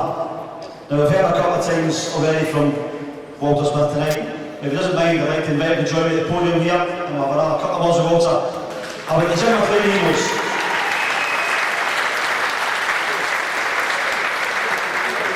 Andy Rollins obviously heard it before. That's the effect we've got on the United players, isn't it? So, we've asked you a few things about your part in Dundee United, but tell us about you, Jim McLean. Like, what's your first memory of knowing Jim? Well, I think, like all the rest of us there, Hamish, Andy, Andy Rowland has. When we were at Dundee United before, it was Jim and I, it was a little bit of a whirlwind. It was a complete change from what we are. Jerry Caird, who had been the manager beforehand, I think sometimes because of Jim's successes, people don't appreciate Jerry's input to Dundee United as much as maybe they should. But it was a complete change. Jerry was more the old-fashioned type of manager who had a trainer and let him go on with it and pick the teams. And Jim, when he came, had more of an input. As Hamish has really testified to, Jim had his own ideas about what everybody should do in a game, and wasn't out long and telling you what he expected from every position, from goalkeeper out the way. So that's what I remember at the start. It was a little bit of a whirlwind, a complete change from what we had been used to. What did he have that the players have kind of given us an idea of what they thought that he did to change them? What did you see from your side when you started working with the coach? What did he have that made players better? No, I think that one of the things, Sir Ferguson mentioned it there, and a couple of the boys have mentioned it beforehand when they said that Jim was driven and his will to succeed. And I think that from my own point of view, I learned a great deal from coaching-wise in terms of all aspects of football. But one thing that I did pick up from him was a drive and determination to win games. And he had that. And it's one of that's been mentioned by players, ex-players here, and mentioned by Alec as well. So Jim had that. I think Alec gets at times credited with that type of attitude as well. But Jim has it. And that was something, despite the coaching aspects, it was a managerial aspect that he passed on to his players. Must have been some great fun in the dugouts then when it was United Aberdeen. Must have been some laughs. Oh, it was. I mean, it was a great rivalry there, and I think that was part and parcel of Scottish football at that time. It was a great time to be involved. Just now, the past 20 odd years, it's been more or less the old firm that have dominated, most of the trophy winning.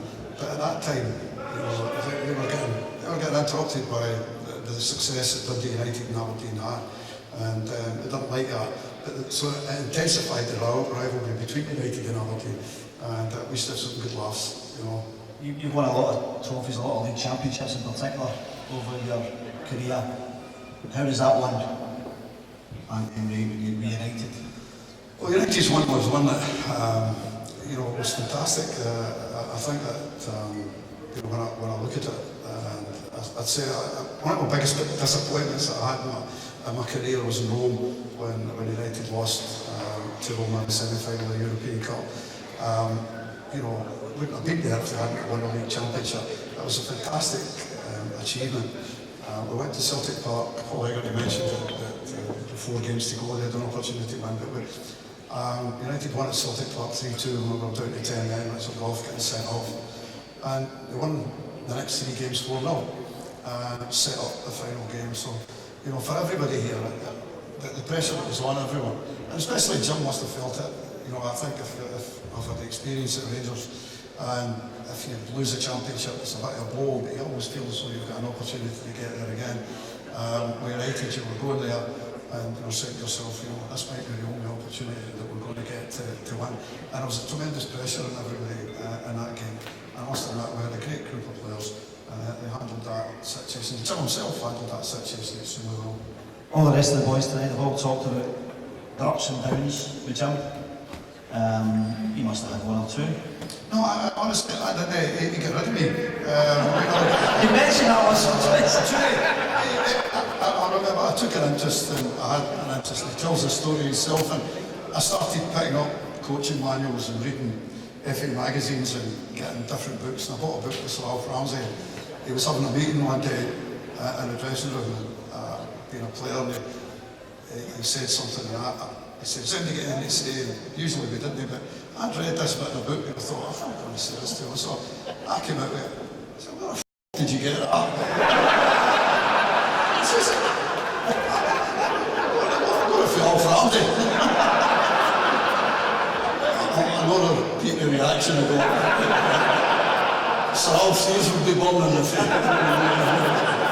So here tonight, 600 people in the Caird Hall, ex-players, yourself, all here to honour Jim. If you had to sum him up, if you had to say that this was what Jim McLean was all about, what would you say to Jim?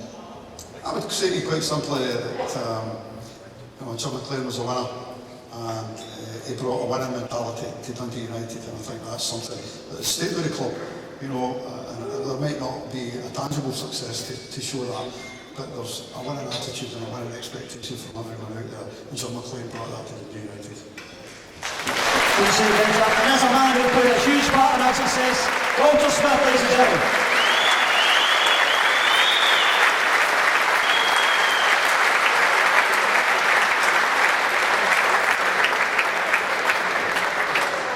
And just before I ask the chairman, Stephen Thompson, to come back up for a few minutes, let's just look back to the screens for another clip. Well, the supporters were definitely brilliant for me. I've always been desperate for the players and the support being together. I really honestly tried always to do all I could to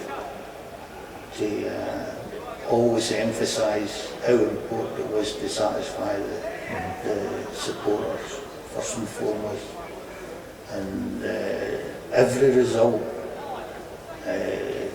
contrary to what people believe, I had a wee smile when we won, and it was because of the supporters that was adding to we had to win for the supporters.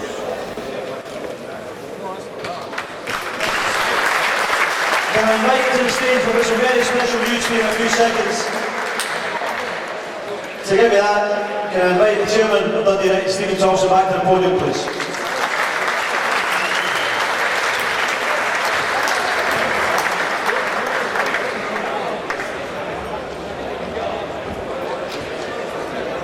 How to follow all these legends we just heard about? It's been a hard.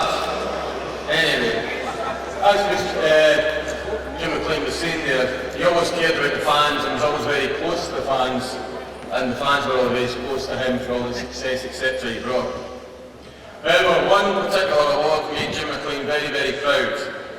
It was when the UEFA awarded Dundee United the Fair Play Award after behaviour of the fans in the Gothenburg UEFA Cup final.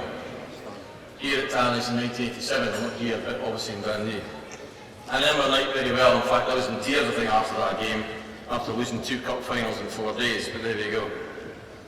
Although we were also bitterly disappointed in losing, everyone stayed and applauded Gothenburg as they picked up the trophy and paraded around the park. I think everyone at UEFA and even Gothenburg were stunned. The behaviour and sportsmanship of our fans was simply incredible. The Fair Play stand was built on the back of the award, and tonight I'd like to announce that the stand is always linked to one man and the success he brought to the club, and his close relationship with the fans, and this stand will now be known as the Jim McLean Fair Play stand.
the Jim McLean Fair Play stand at Tannadice now. I'd like to welcome, if you're all welcome to the stage, the chairman's brother, Kath Thompson, ladies and gentlemen.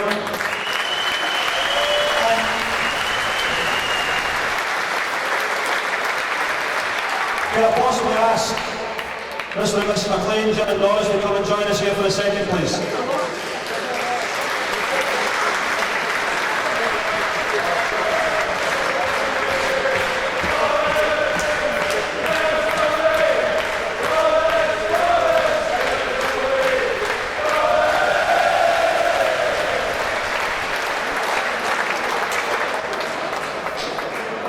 Presentation first from Kath to Jim.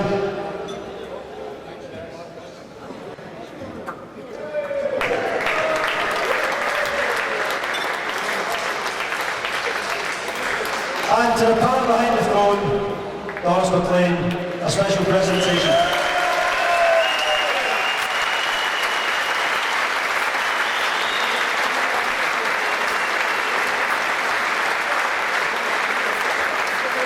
And also can I invite forward Young United fan Abby Craig.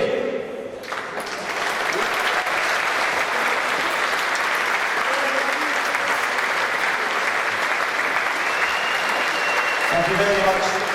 I don't know if they're for you, Jim, or for Doris, but we enjoy them together. Doris, can I just, before you go, can I ask you a question? Go on, one question. Everybody else has said what it's been like. All those years when he was away, 20 hours a day, working for United and doing all these things, what was it like being the strong woman behind him? It was okay, except on a Saturday night when we got beat. Well, luckily that wasn't very often during this period, so it wasn't much fun then, no. Not a Saturday night or a Sunday. Oh well, yeah, the rest of the week to enjoy them. Ladies and gentlemen, Doris McLean, thank you very much indeed.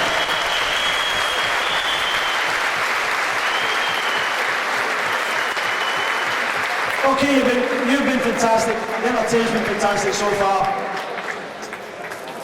You've got half an hour left on the silent auction, and we'll also be announcing the raffle prizes will be put up there in a while. But for the moment, you've got about 30 minutes of a comfort break, and after that we're back with a fantastic after-dinner speaker, and then some more Jim McLean memories. Thank you very much. Enjoy the rest of the night. See you soon.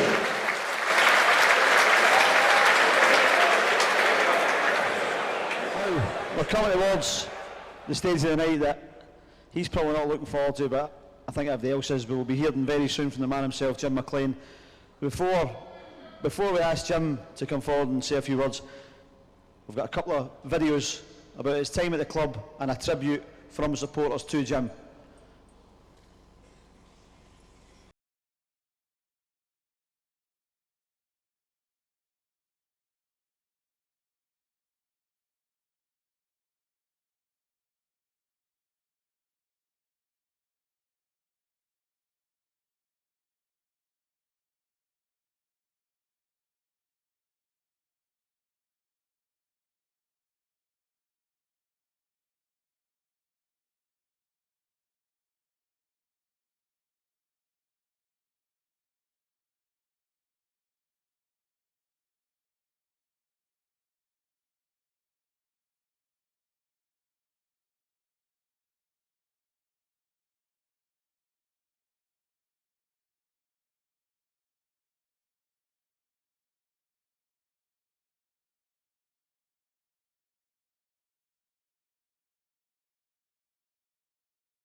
time. Oh, well taken up by Manning. Can he get his shot in? Well, it's a great run by Manning. Oh, yes. Oh, how about that?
Pace, and it's a great pace.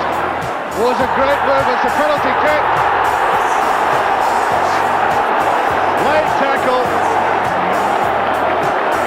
The referee had no hesitation, pointed to the spot, and there was no complaint at all from the Dundee defence for this late tackle there by Henry. Penalty. So, 3 minutes gone, and here is Wellfilm himself. 1-0. Emphatic penalty kick. Outside of his foot. McDonald to Jardine. Here's Ferguson with a chance, and he's done it! Oh, amazing! That is a brilliant opportunist goal, if ever there was one. 2.5 minutes of injury time, and he saw the hot goalkeeper out of goal. This is a quite brilliant strike. He chipped him superbly. I was hoping to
and gentlemen, those were the Jim McLean years.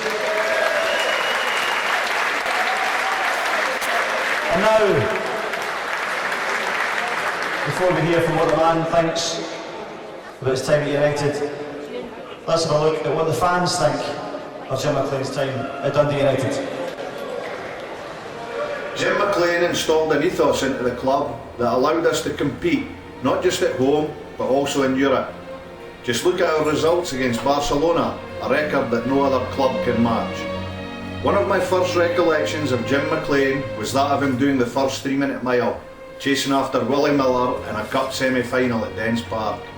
Hopefully Jim McLean, the man, not just the manager, gets the recognition he deserves, which is equal to that he brought not only the club, but the city and Scottish football. There's only one Jim McLean. Jim McLean for me is Dundee United FC. You know the reason I fell in love with Dundee United, and you know the reason that I've had a passion for the last 25 years. What does Jim McLean mean to me? Jim McLean means to me Dundee United. Jim McLean is Mr. Dundee United, that's what he means to me. The success in the 80s was all down to Jim McLean. Thank you. Congratulations for a great career, Jim. Hope for many years to come. Like to see you drink red wine. There we go, what can you say? Happy to see that you've got a cracking day. Thanks for all the memories, especially the 20th of May 1983. Cheers. I remember the days when my dad used to lift me over the turnstile. And now I've got these two little monkeys coming at the match with me. Had some fantastic memories, especially 83. Shed rule. Jim McLean, to me, he's Mr. Dundee United. He's more United than anybody else. Without him, we would have been nothing. We'd be where Dundee are right now. Well done, Jim. Thank you. We just want to thank you for all the memories, especially the European nights. They were fantastic. Thank you very much, Jim. Thanks for the memories. Just wish you all the best, Jim. Very happy memories for following United when you were manager. That's about all I can really say. Yeah, have a great night, Jim. You're absolutely tremendous for the club. The club wouldn't be where it is without you, so have a great night. Yep, all the best for Jim. That's all I can say. Cheers. Congratulations, Jim. Thanks for all the great memories over the years. We had many great years under you, and all the best in the future. Thank you. Jim, thanks for all the wonderful football you produced over the years. Marvellous manager, brilliant man. Thank you. Cheers. Jim McLean, legend, end of. You're the reason he's a United fan as well. Without you, Jim, I wouldn't be there, he wouldn't be there. Your club, our club, fantastic. Hey Jim, we won the league on my birthday in 1983. Can't get better than that, and it never did. You're an absolute legend. You're the best manager I've ever had. Just wish you all the best. Hi Jim, evening. Hope you have a great night. It's well deserved for all the years you've given to Dundee United. Man and boy, I've supported them, and my boys since.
the face of football in this city.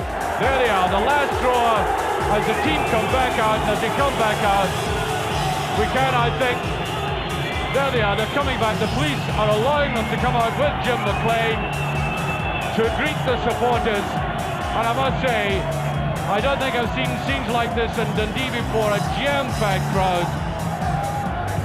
Thousands outside, and there's the man. Is he going to smile? Come on, Jim, give us a smile. He's done it. Repeat the famous words, Miller, close your eyes.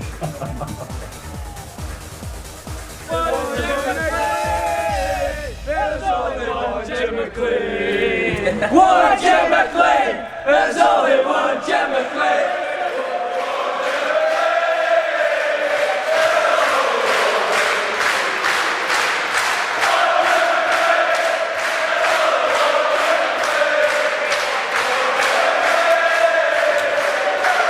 Ladies and gentlemen, there is only one Jim McLean, and I think it was all said by the supporters in the video, so all it needs to do is to invite to the stage Mr. Dundee United.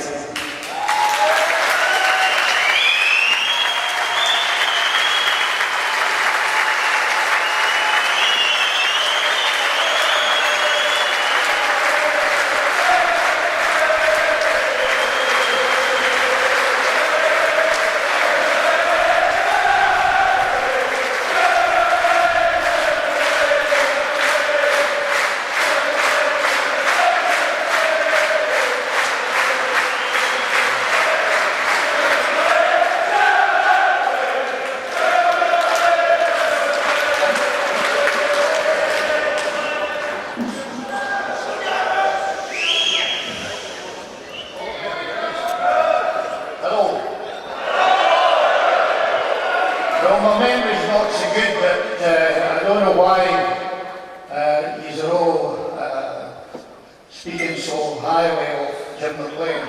There is not a manager. There is not one manager in the country that has ever been successful without quality players.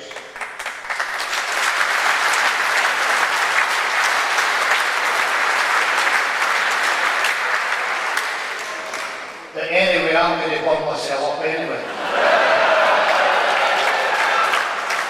Now, we'll get down to the speech. Ladies and gentlemen, I'm absolutely delighted to be here with you tonight. Thank you all so much for putting your hands in your pockets to pay for this evening. Since the day I took over as manager at Dundee United, you have always given me and the players the greatest support. When I became manager of Dundee United, there were only 2 S-forms. A few of the first team were even older than me. That was hard to take, by the way. The first thing I established was a youth policy for the club. I made it a priority to achieve better results for the first team as well. In order to establish a youth policy, I was lucky to convince Doug Cowie, thank goodness for everybody.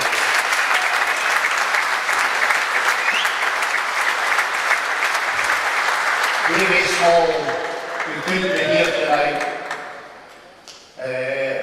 A player that used to play with another team in Dundee, but did a great job as a scout, Kenny Cameron.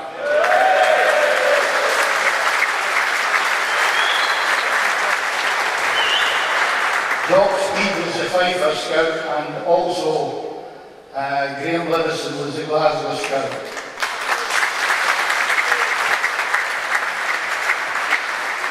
Horace Field, who was a physiotherapist when I played at Dundee. Well, when I was a player at Dundee, I don't say I played at Dundee. They all did a great job for Dundee United.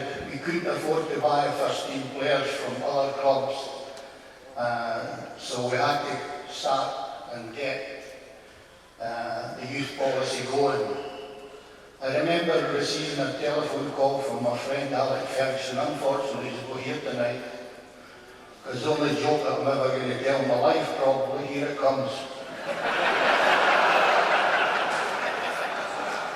He phoned me up in the morning, 9 o'clock, I got to the park. Lo and behold, Alec phones me up and says, I've found an excellent scout in Glasgow for you, in the Glasgow area, a terrific scout for you. I heard you were looking for one. I says, how did you find that? He said, don't bother about that. He says, I've heard that you needed a scout in Glasgow, and as usual, I'm helping you out. And I wondered if I would be interested. So right away I said, well, that's brilliant. What's the phone number? So he gave me the phone number. So I dialed the number, phoned the number, and somebody answers, a gentleman answers.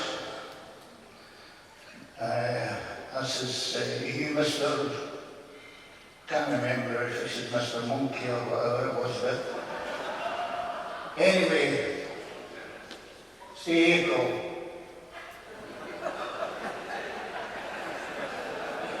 And it was called the Park Zoo. And Mr. Ferguson definitely won that one.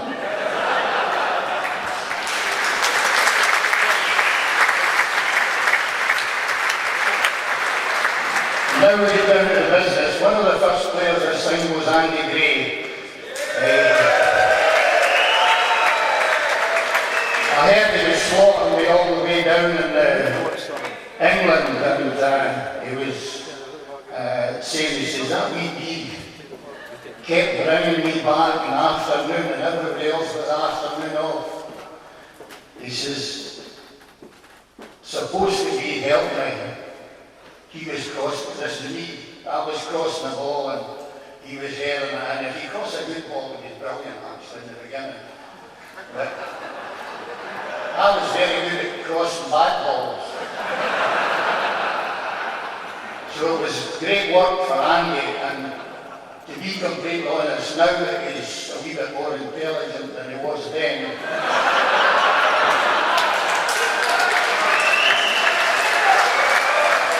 not a lot,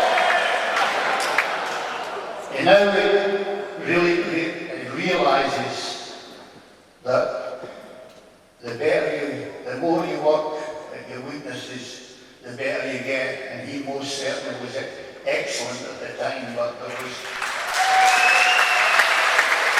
as I said earlier, I was great at crossing hard balls and awkward balls, so he was getting hard work at every extra sessions in the afternoon, but I think he, in his later career, realised that it was for his benefit as well as the club. And honestly, since that day, every time that Mr. Leckford, or in particular Mr. Leckford, needs jerseys for the charity up here, for the kids and so on, Andy's one of the first ones I phoned. He's never once let me down.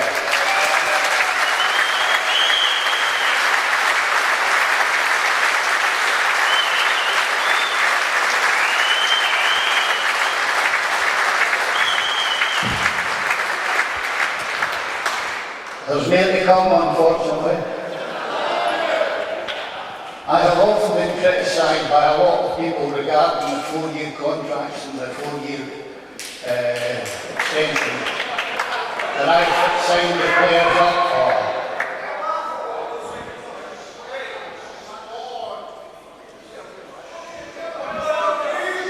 I'll start again.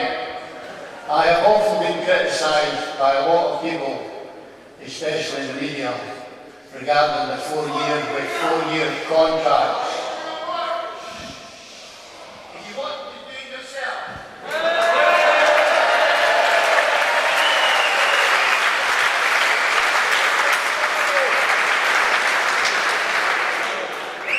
In other words, up.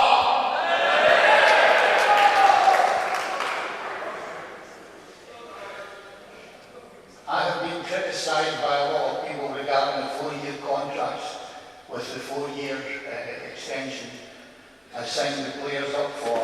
My only defence was that I was paid by Dundee United directors to get the best players I could to sign for Dundee United.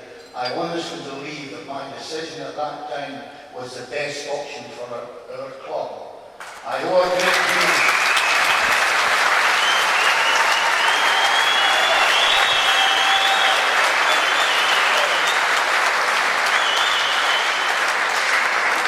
I owe a great deal to the directors of Dundee United who gave me the opportunity to develop my managerial skills. My greatest wish was to give the supporters a team that they all deserved and could be proud of. Week by week, the supporters were keen to see what team I had put out in the Dundee jerseys. I only hope that between us, we gave you, the supporters, some memorable times. You were not disappointed with our team from 1976 to 1993, I'm sure. We remained in the Premier League, winning it in 1983 after being very, very fortunate in the first year. We won the League Cup twice and we were runners-up twice. The reason we were runners-up twice was because I was that tight I didn't like paying the bonus. And it was always a big one. You believe that? You believe anything? You were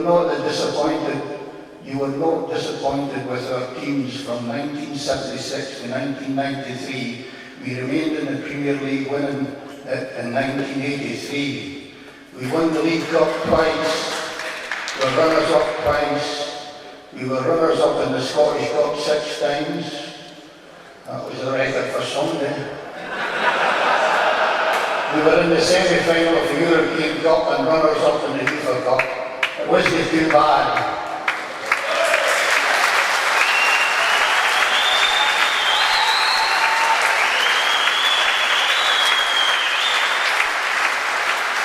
All that I've said before is not done by, or was not done by Jim McLean alone. I am very proud of the players my scouts and I brought to the club, but I am also very proud of the coaches I had at the club. Walter Smith, Doug Houston, Gordon Wallace, satisfying you, the supporters, was our main aim. From the day I was appointed as manager, I was never let down by the supporters.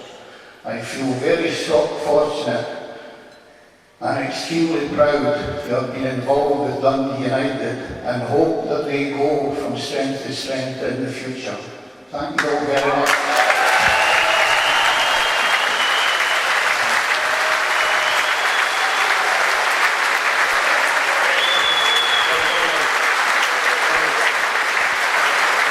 Ladies and gentlemen, one and only.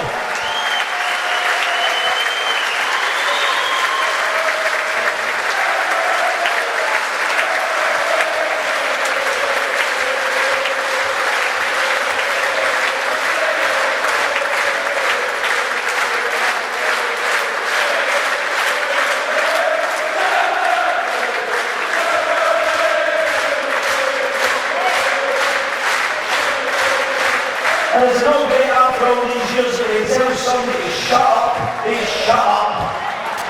And listen, it just remains for me, it's nearly tomorrow. Nearly time to go to beddies. I just want to say what a privilege it's been for me to really come up here and stand in front of you people and to meet all the ex-United players and staff and Mr McLean himself. I want to say thank you on behalf of the club and the youth development because the auction and the raffle tonight have been a massive success. All the auction items went for more than the reserve price, some of them miles more. And between the auction and the raffle, you've raised tonight for Dundee United's youth development £13,000. £13,000. So, a round of applause to all the ex-players over here, Andy Rowland, Paul Hegarty, Kevin Gallagher, Andy Gray, Mr Calpin.